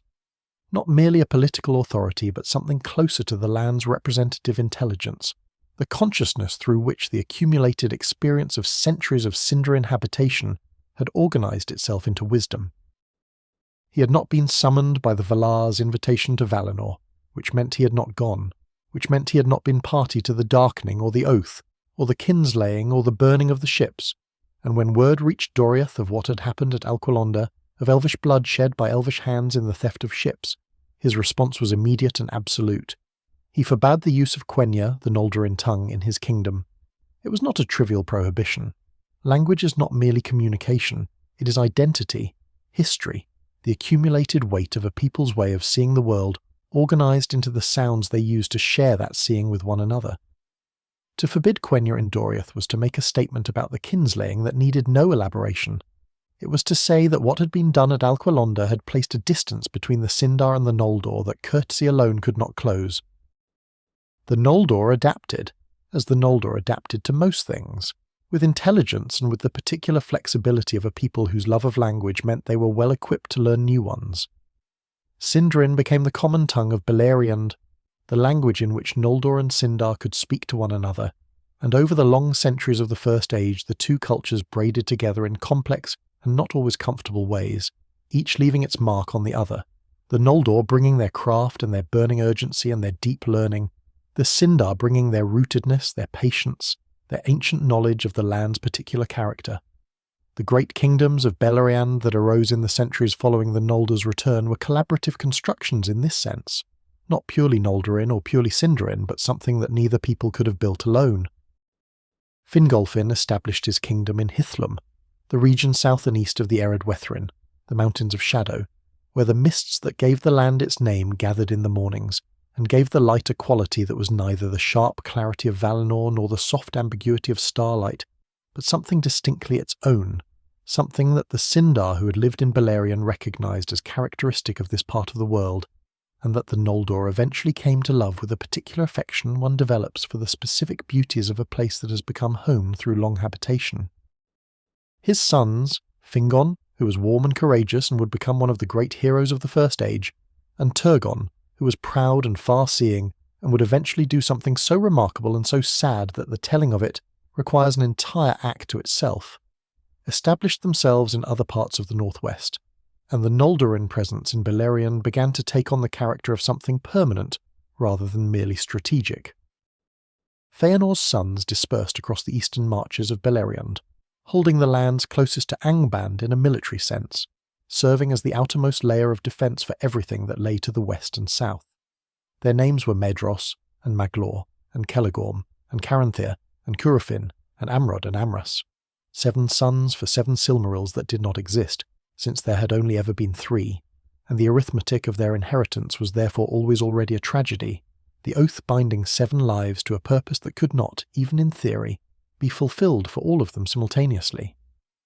Maedros was the eldest, and in many ways the most admirable, possessed of his father's strength without quite his father's consuming self-certainty, capable of a generosity and a political wisdom that Feanor had rarely troubled to exercise. It was Metros who, in one of the First Age's most significant acts of deliberate renunciation, gave up his claim to be High King of the Noldor in favour of Fingolfin, acknowledging that the burning of the ships had made Feanor's line's right to leadership morally untenable, and that the Noldor's survival required a unity that only this acknowledgement could purchase. This gesture, quiet, costly, and almost entirely uncharacteristic of the general behaviour of Feanor's sons across the remainder of the First Age, established the political order of Beleriand's Noldorin kingdoms for the centuries that followed. Fingolfin was High King, his line held Hithlum and the northwest, Feanor's sons held the east. And in the south, in the region called Nargothrond, that Finrod Felagund would eventually hollow from living rock into a city of extraordinary underground beauty, and in Gondolin, the secret city that Turgon was already beginning to plan in the high mountain vale that only he and Fingolfin had yet seen, the greatest architectural achievements of the Noldor in Middle-earth were beginning to take shape in imagination before they took shape in stone. Fingolfin himself was a king of a particular and admirable kind, not a visionary in Fëanor's consuming sense, not a builder in Finrod's or Turgon's aesthetic mode, but a holder, a steadier, a person whose gift was the maintenance of coherence under pressure, the kind of leadership that does not make for the most dramatic histories, but that is, in the long view, perhaps the most essential. He held the siege of Angband, the centuries-long containment of Morgoth's forces within their northern fortress, with a steadiness that kept Beleriand in something approximating peace for longer than any reasonable assessment of the situation would have predicted. The siege was not perfect, and Morgoth was not idle within it, but for a time that the elves of Beleriand remembered ever afterward as the Long Peace, the world between the mountains and the sea was a place where civilizations could be built, and forests could grow undisturbed, and children could be born and grow old enough to know what beauty was before encountering what threatened it. Let the Long Peace settle around you now, with the weight and the warmth of something genuinely earned. The Noldor are in Beleriand. The siege holds. The sun moves across the sky each day in the vessel of Laurelin's last fruit, and the moon follows it in the vessel of Telperion's last flower, and the world is illuminated, even if the illumination carries within it the memory of a greater light now gone. The rivers of Beleriand run in their ancient channels. The forests of Doriath stand under Melion's girdle, golden and deep and full of a peace so concentrated it has become almost palpable, a presence rather than merely an absence of disturbance. Rest in that peace. It is real, and it is the First Age's most generous gift to those who lived within it, the gift of time enough to love what you have before the losing of it teaches you what it was worth. The Long Peace was not a silence. This distinction matters, because peace in the mythology of the First Age is never the absence of activity, but rather the presence of a particular kind of order, a temporary equilibrium between forces that are not themselves at rest, a held breath rather than an exhaled one, a world that has found a sustainable rhythm and is, for the duration of that finding, able to direct its energies toward creation rather than survival. In the centuries that the siege of Angband held and Morgoth's forces remained contained within their northern fortress, Beleriand was not merely a battlefield waiting for its next engagement, but a living civilization, complex and various and genuinely beautiful, producing in its relative security some of the most extraordinary achievements in the history of the elves, and establishing the cultural foundations upon which much of what followed, the griefs and the occasional mercies of the later ages, would be built. The forests were the first thing a traveller entering Beleriand would have noticed, and they were extraordinary in a way that even elvish language strained to adequately describe. These were not forests in the way that later ages would understand forests, not managed woodlands or scenic groves or the carefully tended growth of a civilization that has decided to incorporate trees into its aesthetic program. These were old forests. Forests that had been growing since before the first elf opened their eyes in Middle-earth, forests whose root systems had been slowly deepening and complexifying for ages upon ages, whose canopies had developed over millennia into architectures of shade and light so intricate that walking beneath them was less like walking through a natural space, and more like walking through the interior of something that had, over a very long time, become aware of itself. Doriath's forest of Neldoreth in the north, and region in the south were the greatest of these, held within Melion's girdle, and therefore preserved in a state of extraordinary ecological richness that the wars outside the girdle were already beginning to compromise in the less protected regions of Beleriand. Within Doriath, in the underground palace of Menegroth, the Thousand Caves, carved from living rock beside the river Escalduin, by the combined craft of Noldorin artisans and Sindarin hands, guided by the design intelligence of Melion herself, Elûthingol held his court with a magnificence that was different in character from anything the Noldor were building in the north and west. Menegroth was not the product of urgency, or of the particular driving force of people who have come to a place with a specific mission and are building infrastructure to serve that mission. It was the product of centuries of patient elaboration, of a culture that had decided this was home and had invested in it accordingly, carving into the rock not merely the functional spaces of a royal court, but a record of the world's beauty as the Cinder understood it. Pillars carved into the forms of beeches and oaks, their stone branches meeting overhead in vaulted canopies that mimicked the forests above. Images of birds and beasts and the particular light of Beleriand's seasons worked into the stone with a fidelity and a love that made the caves feel not like an interior space, but like a compression of the exterior one. All the beauty of the world above brought underground and preserved against the weather of a future that Thingol and Melion, between them, understood with a clarity that most of their contemporaries could not quite achieve. Melion's understanding was of a different order from that of any elvish mind, however profound. She was a Maya, which meant she shared the nature of the Ainur. She had been present at the music, had heard the themes that shaped the world, and retained, in her incarnate form, a connection to that original knowledge that expressed itself less as specific prediction than as a deep structural intuition about how things were likely to develop. She knew the doom of Mandos not as an external pronouncement, but as something she could feel in the fabric of events, the way a skilled musician can hear where a melody is heading several bars before it arrives. She guided Thingol with this knowledge, not by telling him everything she saw, because some knowledge is not communicable in language, and some of it is simply too large to be useful in the ordinary decisions of governance, but by shaping, gently and with enormous patience, the environment within which his decisions were made. The Girdle of Melian was not merely a military fortification.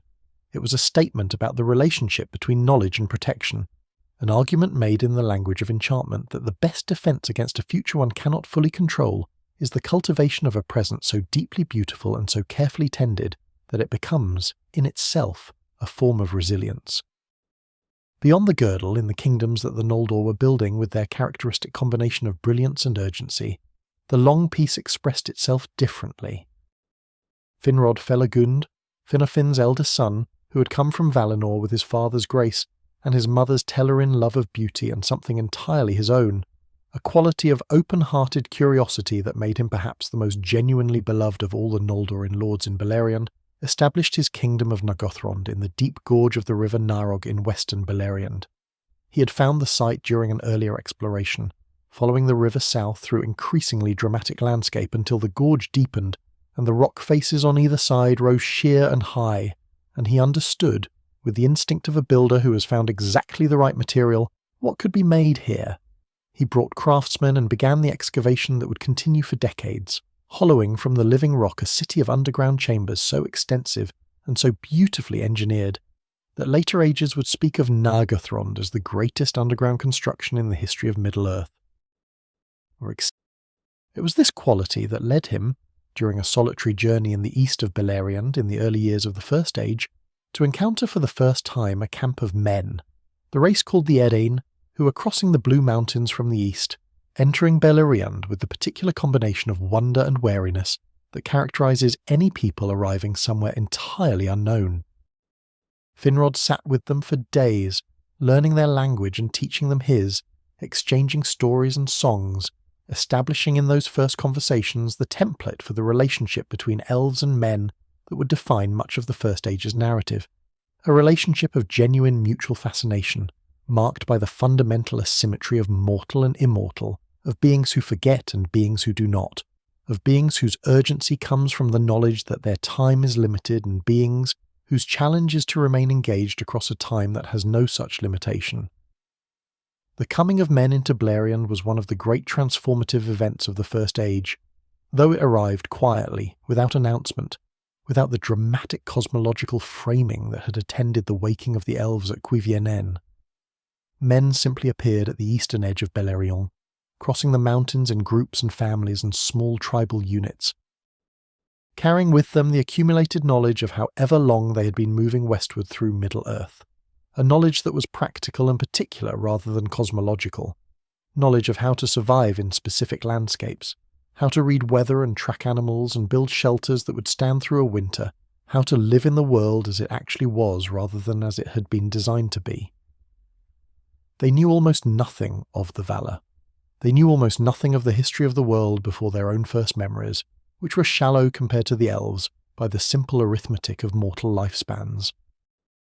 But they knew their own experience with a completeness and an intensity that the elves, watching them, found both foreign and moving, the particular sharpness of consciousness that comes, perhaps, from knowing that consciousness is temporary, that the world one is experiencing will be experienced for a limited time, and must therefore be experienced fully, right now, without the possibility of returning to missed things later. Thingol's response to the arrival of men was considerably less welcoming than Finrod's, and his reasons were not simple prejudice, but something more complicated and more grounded in specific knowledge. Melian had told him enough about the doom of Mandos, about the nature of the forces that had set the Noldor's return in motion, about the way that the threads of fate were already weaving themselves in patterns that implicated men as well as elves, to give him a wariness about this new element in Balerion's equation that was not unfounded. He allowed certain houses of men to settle in Beleriand and to take oaths of service to elvish lords, the three great houses of the Edarn, the House of Beor, the House of Haleth, and the House of Hador, each distinct in character and culture, each bringing to their new home in Beleriand something that the elves who knew them came to love and to mourn in equal measure. But Thingol kept men from Doriath itself, and the keeping was firm and not without an edge of the grief that foreknowledge carries. The sadness of a person who must maintain a distance from something he can see will be wonderful and terrible in equal measure. The languages evolved and braided. Quenya remained the language of law and ceremony among the Noldor. Sindarin became the lingua franca of the wider world, and the languages of men developed in contact with both, producing in some cases dialects so thoroughly influenced by elvish phonology and grammar that later scholars would struggle to determine which elements were original and which borrowed. Music flourished.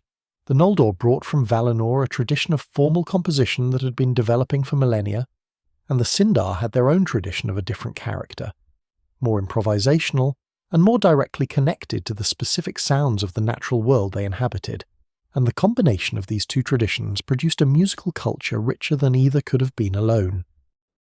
The harps of Beleriand were famous in later ages, referenced in fragments of verse that survived the catastrophes of the First Age's ending, as windows into a musical world that can be gestured toward but not fully reconstructed, and it was during the Long Peace that Turgon built Gondolin.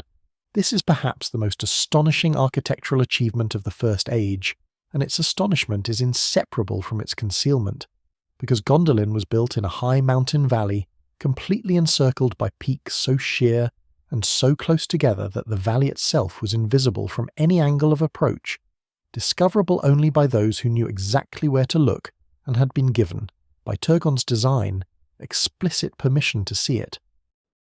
Ulmo, whose love of the Noldor expressed itself in a concern for their survival that sometimes moved ahead of their own strategic thinking, had guided Turgon to the Ecuriath, the encircling mountains, and shown him the hidden valley of Tumladen within, and Turgon had understood immediately what he was being shown: a refuge.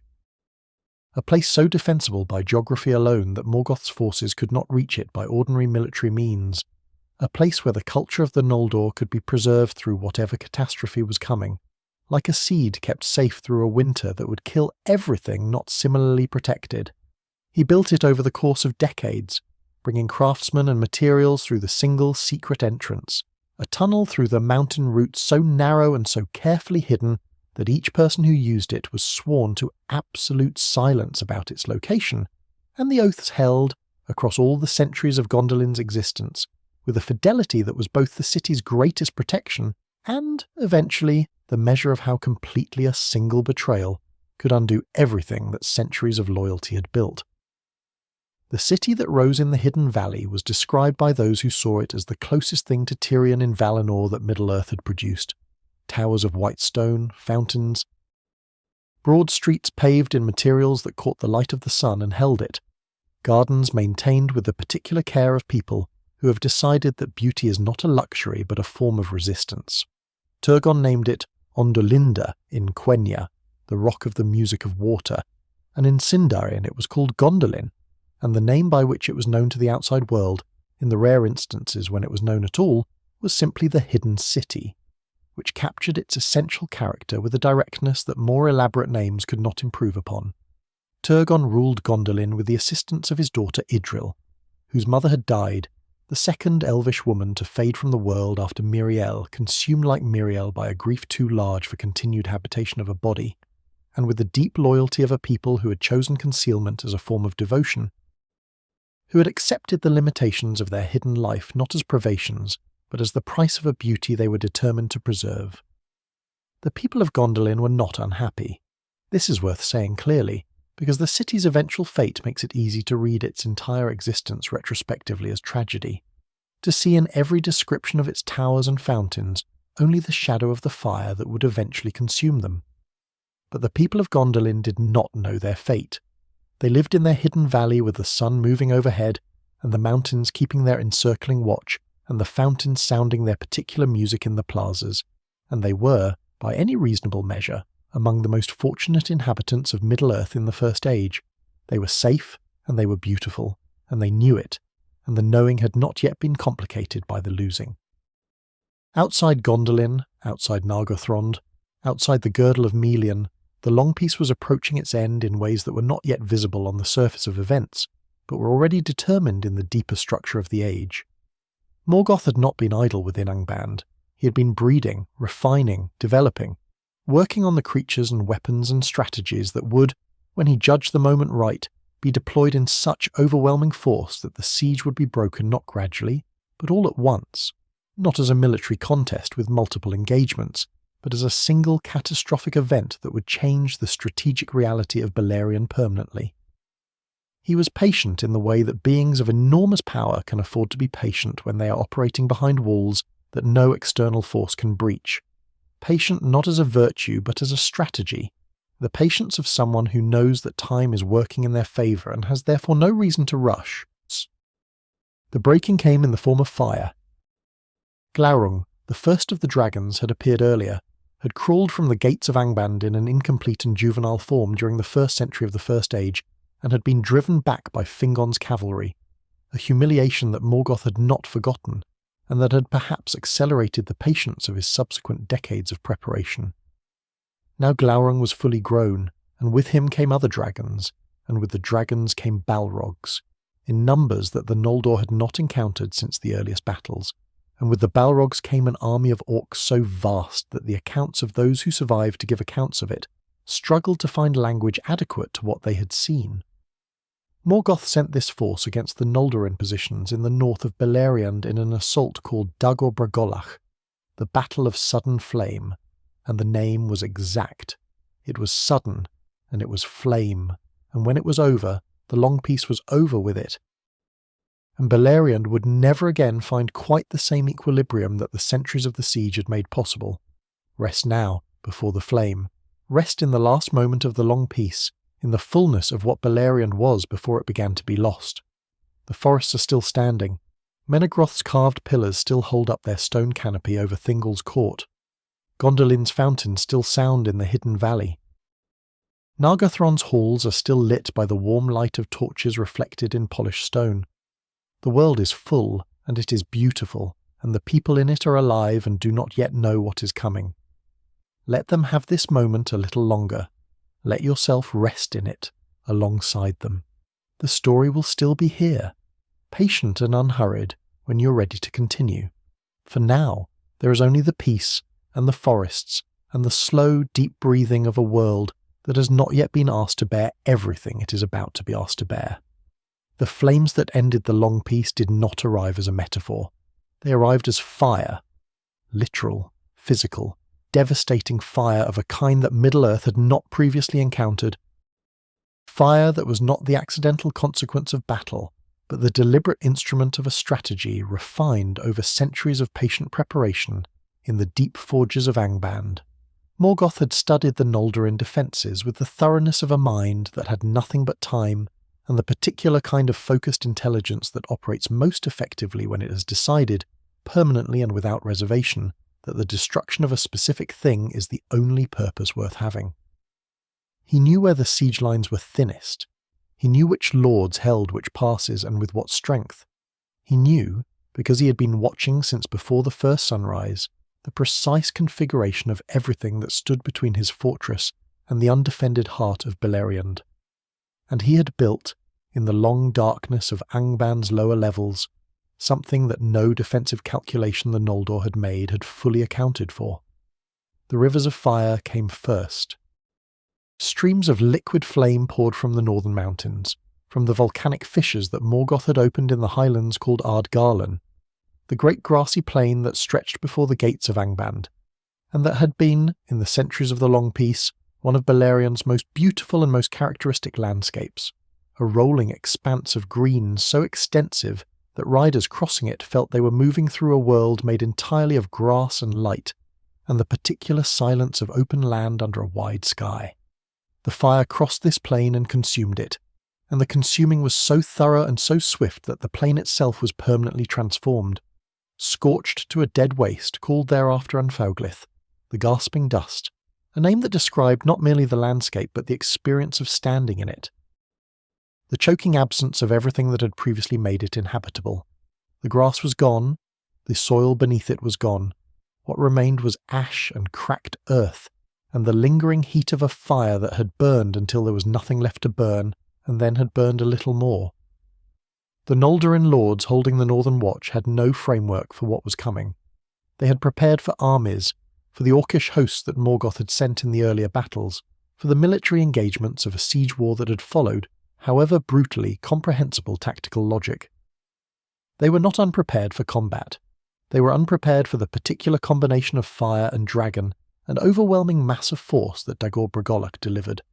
Unprepared in the way that any defensive system is unprepared for an attack that does not engage with the assumptions built into the system's design, but simply overrides them.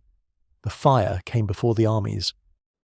The armies came before the defenders could regroup from the fire, and Glaurung came with the armies, or ahead of them, moving through the chaos of burning and retreat with the unhurried authority of a creature who knew that nothing in the landscape around him could hurt him, and that everything he could see was already his by the simple logic of his size and his fire, and the paralytic effect of his gaze upon any mind that met it without preparation.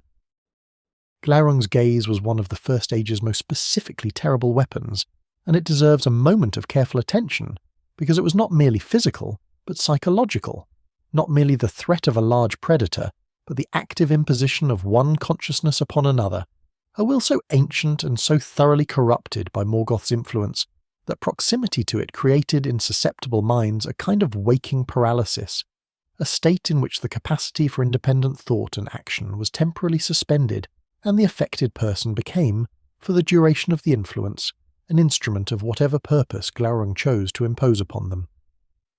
This was Morgoth's craft expressed through biology, the same principle that had bent the earliest elves captured at Cuiviénen into the first orcs, the same corrupting intelligence applied now to the creation of a weapon whose most devastating effects were not the fire he breathed but the lies he could make a person believe about themselves, and the false enchantments he could lay upon memory and will that were sometimes more permanent in their damage than any physical wound. Fingolfin's sons fought with everything they had. Fingon in the west and his forces in Hithlum were struck hard and suffered grievously, but Hithlum held, partly because of the geography that had made it Fingolfin's chosen seat, the mountains forming natural barriers that even Morgoth's fire could not immediately overwhelm, and partly because of Fingon's personal quality as a commander, which was the quality of someone who has decided that the position will be held, not because holding it is strategically optimal in every moment, but because the alternative, retreat, abandonment, the giving up of ground that represents more than ground, is simply not an option he is willing to entertain. The sons of Fëanor in the east were less fortunate. Their positions were more exposed, their defensive lines longer and thinner, their situation more directly in the path of the forces Morgoth had designed specifically to break the eastern encirclement. Celegorm and Curufin were driven from their lands entirely. Maglor's Gap, the broad pass between the mountains where Maglor had held his watch for centuries, was overwhelmed and lost, and with it the eastern defensive line that had kept Morgoth's influence from spreading freely into the interior of Beleriand. Caranthir retreated south. The careful architecture of the siege, built over centuries and maintained through vigilance and the patient courage of people committed to a position they did not enjoy but understood to be necessary, collapsed in the space of a single catastrophic engagement. Fingolfin saw what had happened. He saw it with the clear and terrible clarity of a leader who has been maintaining a position on the assumption that the position is sustainable, and has just discovered that the assumption was wrong. Not subtly wrong, not wrong in ways that might be corrected by adjustment, but wrong at the foundational level, wrong in a way that means everything built upon it must now be reconsidered from the beginning. The siege was broken. The eastern lords were scattered. The armies of Angband were moving into Beleriand with a freedom they had not possessed since before the Noldor's arrival, and Morgoth sat in his fortress, unseen, directing the devastation with the satisfaction of a strategy finally and fully executed. What Fingolfin did next is one of the mythology's most extraordinary moments, and it is extraordinary precisely because it is not strategic. A strategic leader, surveying the post-Bragolach landscape, would have consolidated the remaining forces, established new defensive lines further south and west, communicated with Thingol about coordinating Sindarin and Noldorin resistance, and prepared for the long war of attrition that the new situation required. Fingolfin did eventually do all of these things, or his commanders did them in his name. But first he did something else. He rode north, alone, on his great horse, Roshalor, whose hooves struck the Anfoglith's ash-grey surface like hammer blows in the silence of a plain that had been emptied of everything else by Morgoth's fire.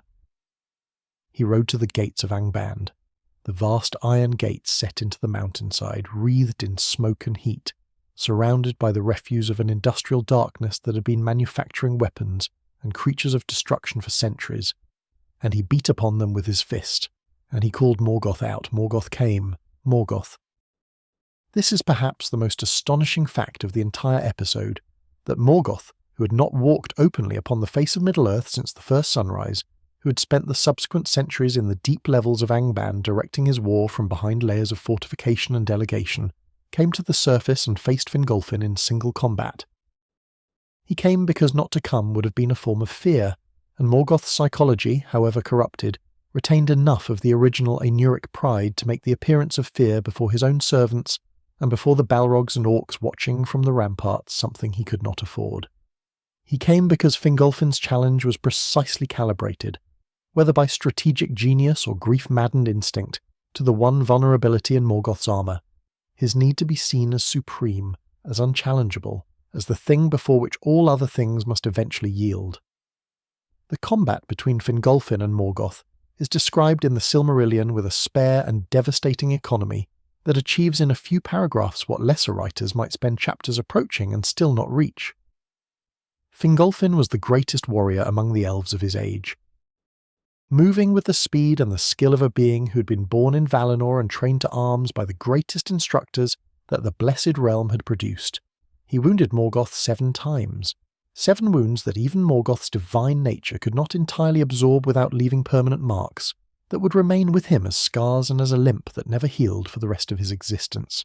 7 times Fingolfin drove his sword Ringil, whose blade was said to glint with a cold light like ice in starlight, through the iron armour and into the corrupted divine substance beneath. 7 times the greatest of all elves marked the greatest of all Morgoth's crimes upon Morgoth's own body. But Morgoth was still Morgoth. He was still one of the mightiest of the Ainur, diminished by his own corruption and by the progressive dissipation of his power into the works of his long malice, but still operating on a scale of sheer physical force that no elvish body, however skilled the mind within it, could ultimately withstand. He killed Fingolfin's horse. He struck Fingolfin to the ground 3 times, and 3 times Fingolfin rose. The 4th time he could not rise fully, and Morgoth set his foot upon the elvish king's neck, and the High King of the Noldor died there on the Anfoglith, on the ash of the plain that had once been Ardgarlan, beneath the gates of the fortress he had spent centuries containing. He died as he had lived, without retreat, without compromise, without the acceptance of any diminishment that he had not chosen. It was, in the deepest sense, the death of the age's last absolute defiance, and those who understood what it meant mourned it with a fullness proportional to what was gone. Thorondor came. The Lord of the Eagles, vast beyond any easy physical description, ancient beyond any clear accounting, aligned with the purposes of Manwë in the way that the great eagles always were in Tolkien's mythology, present at moments of extreme importance with the unannounced reliability of grace, came down from his eyrie in the mountains and took up Fingolfin's body before Morgoth could desecrate it further, and bore it to a mountain peak in the encircling mountains above Gondolin, where Turgon came and built a cairn over his father with his own hands, and where the site became, in the long subsequent history of Gondolin's existence, a place of quiet pilgrimage and grief for those who knew who lay beneath the stones. Fingon became High King of the Noldor. He was his father's son in courage and in warmth, somewhat more flexible in political temperament, possessed of the particular quality of unbroken loyalty that had already, earlier in the First Age, expressed itself in one of the mythology's most quietly heroic acts, the rescue of Maedhros from Thangorodrim, where Morgoth had hung him by one wrist from the sheer face of the mountain, in what was intended as a permanent demonstration of what happened to those who opposed him. Fingon Nargothrond, Under Orodreth, after Finrod's departure on an errand whose nature will require its own careful telling, maintained itself in its underground chambers in the west. The shape of resistance in Beleriand had changed. It was no longer a coherent siege, but a series of islands of held ground, in a landscape increasingly shaped by Morgoth's influence. And the lords who held those islands knew, in the way that people in difficult strategic positions always know, that the question was not whether the current situation was sustainable indefinitely, but how long it could be sustained, and what might be achieved within that time. Into this reorganized and grieving world, the story of two individual people arrived and changed everything. Not the way armies change things, not the way battles change things, but the way that certain individual stories change the larger history they occur within. By demonstrating something about the nature of the world that the larger history had been, in its accumulated weight of tragedy and politics and strategic calculation, at risk of forgetting. The two people were a man and an elf woman, Beren of the House of Beor, the last survivor of his people after Morgoth's forces had destroyed the settlements of the Edain in the eastern valleys, and Luthien Tinuviel, the daughter of Thingol and Melian, the most beautiful person who had ever lived in Middle-earth, and one of the most powerful, carrying in her mixed blood the gifts of both an elvish king and a Maya of Valinor. Beren entered Doriath through the girdle of Melian, the only mortal ever to do so uninvited, a fact that itself suggests something about what drove him, or what drove the world to permit it, because Melian's girdle was not a barrier that ordinary desire or ordinary will could penetrate. He came through starlight into the forest of Neldoreth, and he saw Luthien dancing in a glade, her dark hair moving around her like the wings of something about to take flight, and the meeting between them was not the meeting of a supplicant and a princess, but the meeting of two people who recognized each other with a completeness that had no precedent in either of their previous experiences. He called her Tinuviel, nightingale, because he had no other word available for what he saw, and she heard him, and she did not run from him as she might have, as any reasonable young woman might have from a scarred and desperate mortal stranger appearing without warning in a protected forest. She stayed, and what grew between them was the kind of love that the mythology treats not as a feeling but as a fate, not something that happened to them, but something they were, a fact about the universe expressed through their specific persons.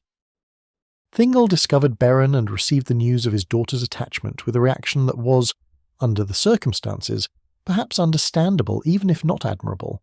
A fury so comprehensive that it encompassed everything the situation represented, which was not merely the specific inappropriateness of a mortal suitor for an elvish princess, but the entire weight of Thingol's complex and ambivalent relationship with men, with the doom of Mandos, with the knowledge that his daughter's fate was already, by virtue of who she was and who she had chosen, moving outside the boundaries of anything he could protect her within. He set Beren an impossible task. He demanded, in exchange for Luthien's hand, a Silmaril, one of the 3 gems that Morgoth wore in his iron crown in the deepest hall of Angband. The demand was meant to be a death sentence. It was meant to be the kind of impossible condition that eliminates the problem it is responding to, without requiring the person who sets it to take direct responsibility for the elimination. Beren accepted. This moment, Beren standing in Menegroth before Thingol's throne and accepting the condition without hesitation, is one of the mythology's pivot points, a moment at which the story could have ended, and instead chose to continue in the only direction that such a story can continue when someone like Beren is at its centre. He left Doriath and went to Nargothrond, and there he found Finrod Felagund. And Finrod remembered the oath he had sworn to Beren's ancestor Barahir, who had saved Finrod's life in Dagor Bragolach at the cost of almost everything else, and Finrod honoured the oath. He laid down his crown, handed it to Orodreth, his brother's son, and he gathered 10 companions and he went with Beren into the north toward Angband. They did not reach it together. Sauron, Morgoth's greatest lieutenant, the Maya who had given his own vast gifts entirely to the service of his master's will, and had become in that giving something barely recognisable as the radiant spirit he had originally been, captured them at the Isle of Tol in Gorhoth, the Isle of Werewolves, in the River Sirion. He held them in a pit and sent wolves against them one by one, and one by one Finrod's companions died, and Finrod himself died last, killing the wolf that had come for Beren with his bare hands and dying of the wounds it gave him, fulfilling his oath with a completeness and a cost that the mythology records without softening, because the mythology understands that some acts of loyalty are only fully comprehensible when you see what they ultimately require. Luthien came. She had not been idle in Doriath. She had been imprisoned by her father in a house in a great beech tree, kept there for her own protection by a man who loved her and was in the process of demonstrating by his manner of loving her exactly why she needed to leave. She escaped with the help of Celegorm's hound Juan, a hound of Valinor, one of Orom's great hunting dogs, who had passed into Celegorm's possession and who was under a prophecy that he could speak 3 times before his death and would die only at the hand of the greatest wolf that ever lived.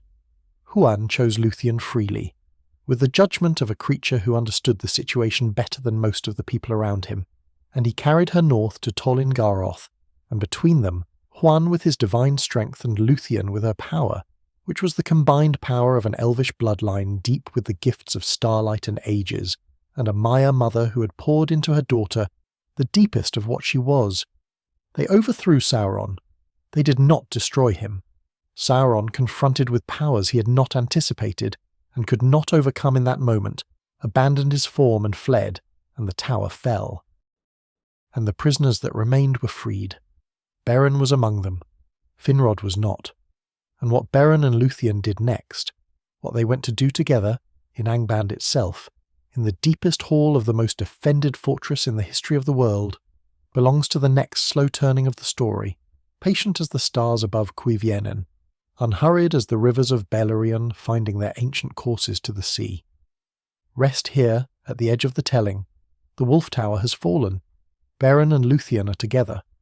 The night is soft and the stars are the stars of Middle-earth, the same stars that the first elves opened their eyes to beside the water of Cuivienen, unchanged by everything that has happened in the long interval between that first morning and this one.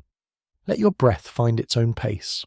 Let the story rest here with you, at the edge of its next great movement, still and quiet and full of the particular peace that comes just before something extraordinary is about to happen. They went to Angband together, and the going was its own kind of miracle. Not the miracle of power overwhelming power, not the miracle of an army breaking through a fortress wall, but the quieter and in some ways more astonishing miracle of 2 people walking into the most dangerous place in the world, because love had made the alternative, which was not walking there, genuinely unthinkable. Beren had accepted Thingol's impossible condition, not because he believed he could fulfill it, but because the condition had given his grief and his displacement and his survival, when everyone else had not survived, a direction, a shape, a purpose that was proportional to the magnitude of what he had lost. And Luthien had come after him not because she had calculated the odds and found them acceptable, but because the calculating of odds is an activity that presupposes the possibility of choosing not to go, and for Luthien, in this, there was no such possibility. They were not brave in the way that military histories celebrate bravery, the determined advance into known danger, in service of a strategic objective. They were brave in the older and quieter way, the way that has no name in the language of tactics, the way that is simply the enactment of love pushed to its logical conclusion. Huan came with them for part of the journey. The great hound of Valinor, who had already demonstrated at Tol Ingaroth that his judgment was more reliable than most of the elvish lords he had encountered in his time in Middle-earth, accompanied them northward through the increasing desolation of the lands closest to Angband, through the wasteland of Anfoglith, where the ash-grey surface of the burned plains stretched in every direction without feature or relief, where the wind that came from the north carried a quality of cold that was not merely temperature, but intention, the cold of a place designed to make approach uncomfortable and lingering fatal. The world in the shadow of Angband was the world as Morgoth's will had shaped it when given sufficient time and sufficient power, stripped of the living complexity that Yavanna had poured into it, reduced to the components of survival without the elaborations of beauty, functional in the way that a weapon is functional, useful for one purpose and indifferent to everything else. Luthien sang as they travelled. This is not a decorative detail. Her singing was not the singing of someone who sings for comfort or to pass time or to express emotion that has no other outlet, but the singing of a being in whom music and power were genuinely inseparable, in whom the capacity for enchantment was as natural and as fundamental as the capacity for speech, and considerably more formidable. She was the daughter of Melian, and Melian's nature was woven through with music in the deep way that the nature of certain Ainur was woven through with their particular gifts. Not a skill acquired through practice, but a mode of being, a way of existing in the world that expressed itself most fully through song, because song was the form that most completely accommodated what she was. Lúthien's singing had already been described, in the accounts of her life in Doriath before all of this, as capable of making the world briefly different, of causing the leaves to pause in their falling, of bringing down a quality of stillness so complete that the ordinary background noise of a living forest simply stopped, arrested by something it recognized as more fundamental than itself. What she would eventually sing in Angband would exceed all of this by a measure so great that the mythology reaches for comparison and finds nothing adequate in the existing record. But that singing was still ahead. For now there was only the northward journey, and Juan running alongside them, and the world growing darker and more barren with every league they covered, and the distant shape of Thangorodrim visible on the clearest days above the horizon. The 3 peaks that Morgoth had raised above Angband as visible proof of his power. Mountains that were not geological features but architectural ones, deliberate assertions in stone of a will that had decided to express itself through mass and permanence, and the particular intimidation of height that makes everything beneath it feel proportionally reduced. They came to the gates, and here, before the iron doors of Angband, in a scene that the mythology renders with a compression and a darkness appropriate to its subject, Beren and Lúthien encountered the first layer of what stood between them and the Silmarils.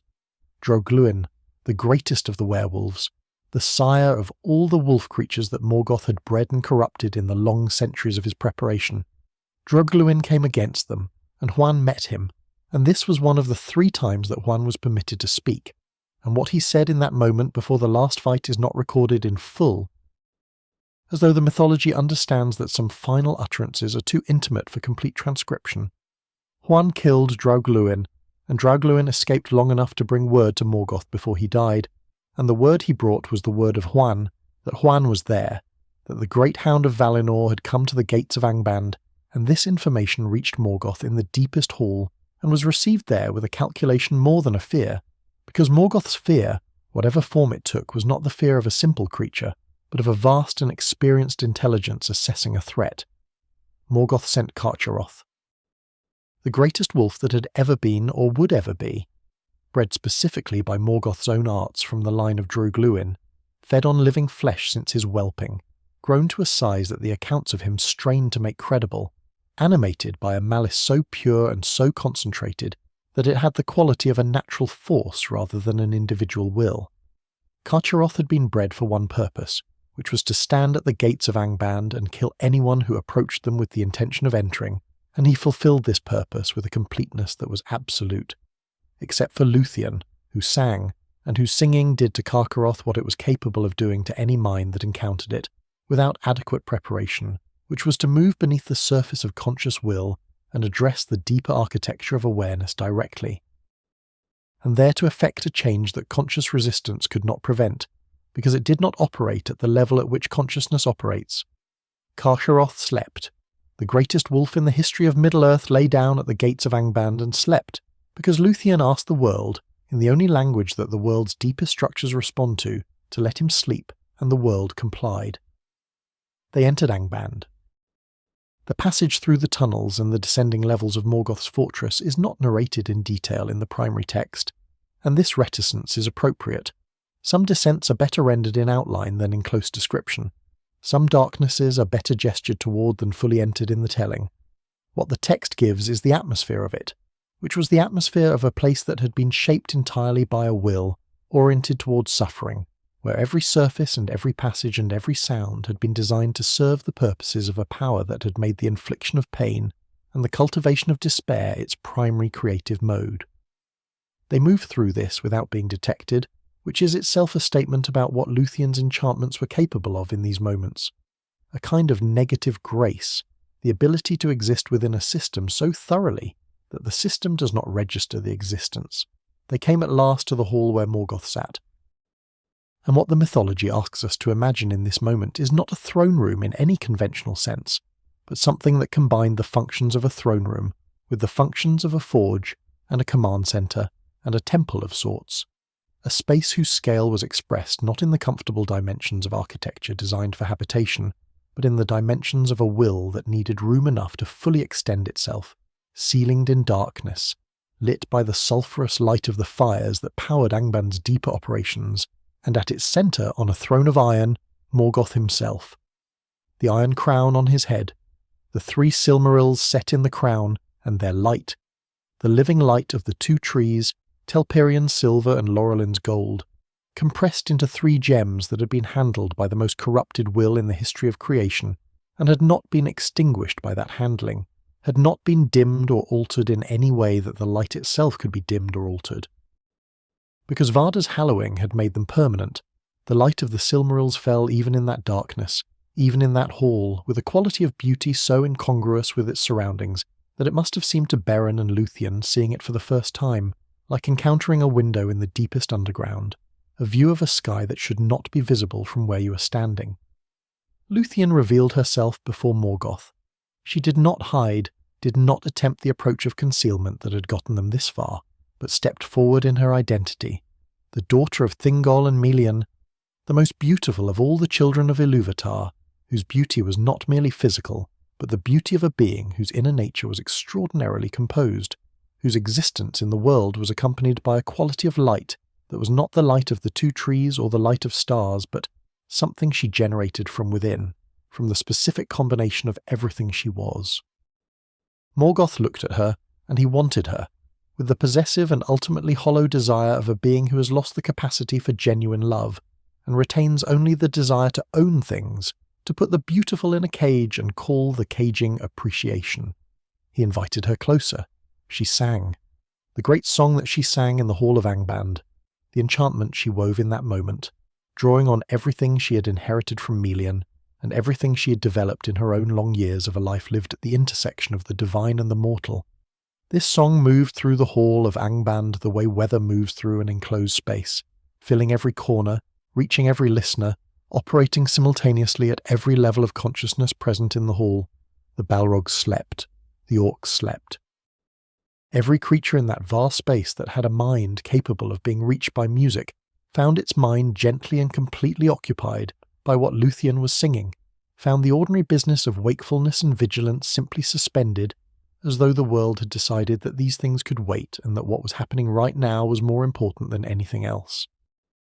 Even Morgoth felt the enchantment, not fully because Morgoth was Morgoth, because his power exceeded anything that Luthien's singing could entirely encompass, but enough to make his iron crown heavy on his head, enough to make his eyes close for a moment against his will, enough to let the crown slip just slightly toward the floor.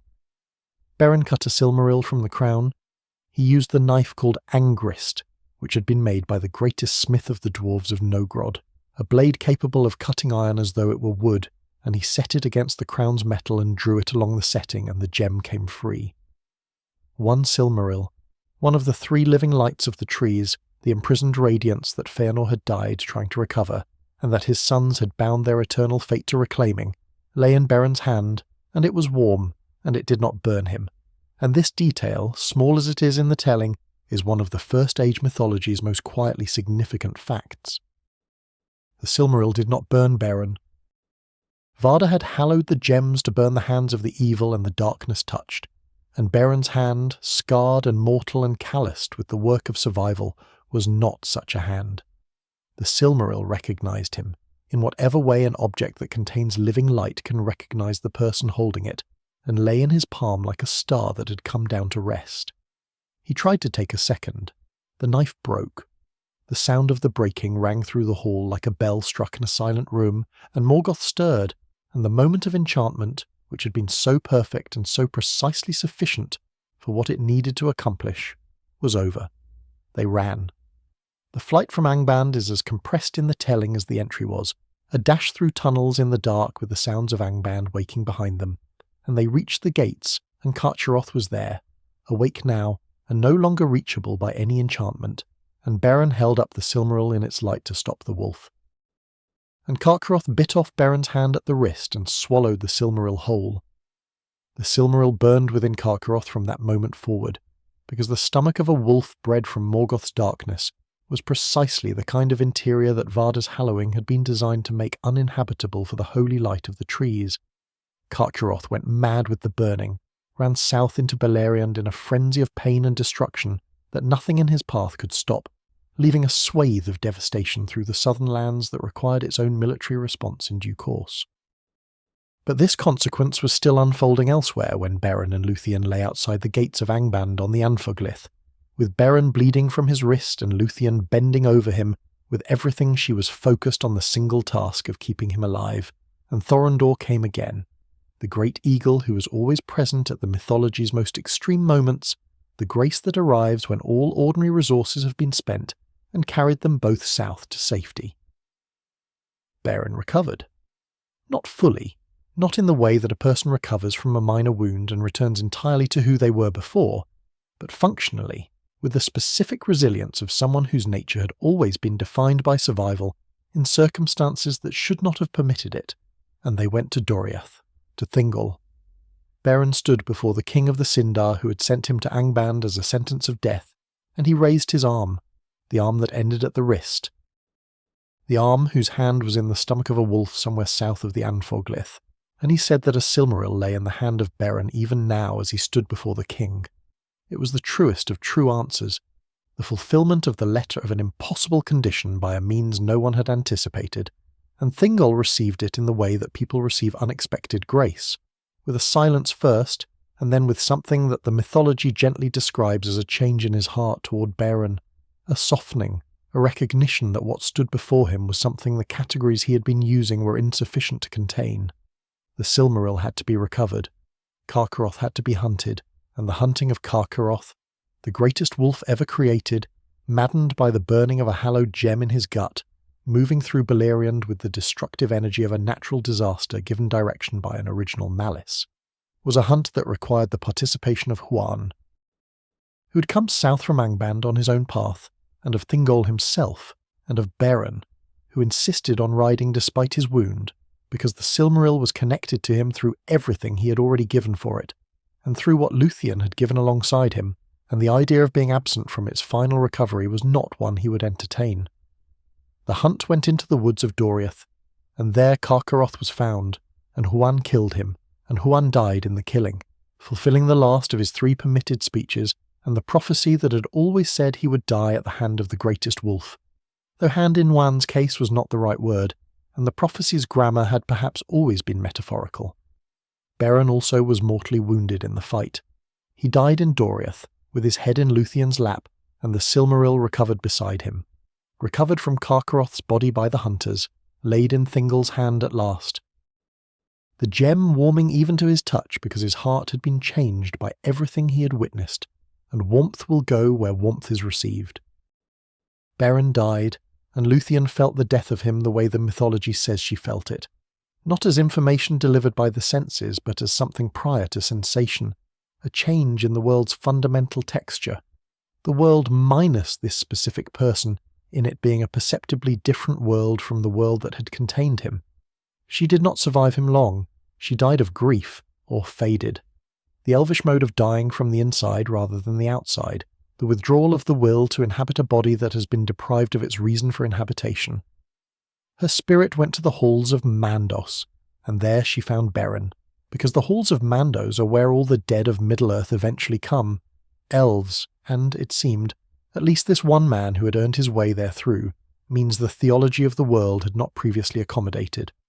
Luthien sang in the halls of Mandos, the last and greatest of her songs, sung in the hall of the doomsman of the Valor himself, the judge and keeper of the dead. The mythology does not transcribe this song, and the silence around it is more eloquent than any description could be.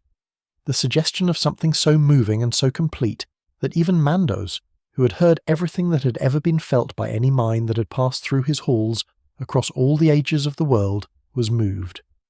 He was moved as he had never been moved before, and he didn't act on his own authority, but brought what he had heard to Manwë, and Manwë brought it to Ilúvatar, and what was decided there, in the place beyond the mythology's direct narration, in the space where the themes of the music and the themes of individual lives are considered together in their full complexity, was something unprecedented. Beren and Luthien were returned to life. Not to elvish life, not to mortal life as men had previously understood it, but to a third thing, a mode of existence that the world had not previously contained, a brief, finite, fully embodied life, with a true ending at its close, that they would live together in the wild lands of Osiriand east of Doriath, in a kind of deliberate simplicity that was the chosen form of their returned existence. Luthien accepted mortality for love, and in accepting it she did something that changed the nature of what was possible in the mythology going forward. She established that the boundary between elvish and mortal fate was not absolute, that love of sufficient depth and weight and willingness to pay its full cost could operate on the categories of the world's design, could find in the space between the fixed and the possible Aedor that had not previously been visible.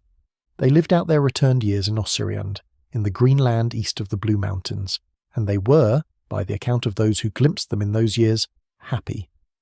Not simply happy, not the uncomplicated happiness of people who have never encountered grief, but the complex and fully inhabited happiness of people who know exactly what happiness costs, and have paid the cost and are therefore able to appreciate what they have with a completeness that ignorance cannot achieve.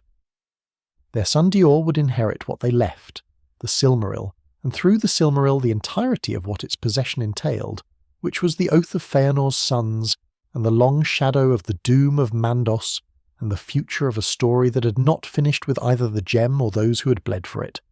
But that inheritance lay ahead, patient and unhurried, waiting in the future that all futures wait in. For now, in Osiriand, in the Green Land, Beren and Luthien were alive and together, and the Silmaril lay somewhere in the world with its living light still burning, unchanged by everything it had been through, as permanent and as beautiful as the intention that had made it. Rest here with them, in the quiet of a returned life, in the particular peace of people who have been to the edge of everything and come back, who know with the clarity of direct experience that the world is both more terrible and more generous than any account of it can quite convey. Let the green of Osirian be the green behind your closed eyes. Let the sound of the rivers of that land be whatever sound is nearest you now, the quiet rhythm of a world continuing its patient turning. You are drifting. The story is still here, and it will still be here, and there is nowhere you need to be but exactly where you are. And so the story breathes itself into stillness. You have travelled further tonight than distance can measure, from the first note of the music before time existed, through the long labour of a world being shaped by hands of light, through the waking of the elves beside a lake whose surface held the stars, through the brightness of Valinor and the grief of its darkening, through exile and oath, and the long wars of an age that contained, within its devastation, some of the most extraordinary acts of love and courage the world has ever been asked to witness. You have been present for all of it. You have carried it, here in the quiet dark, without effort, without holding on. This is what the oldest stories do. They do not ask you to remember them.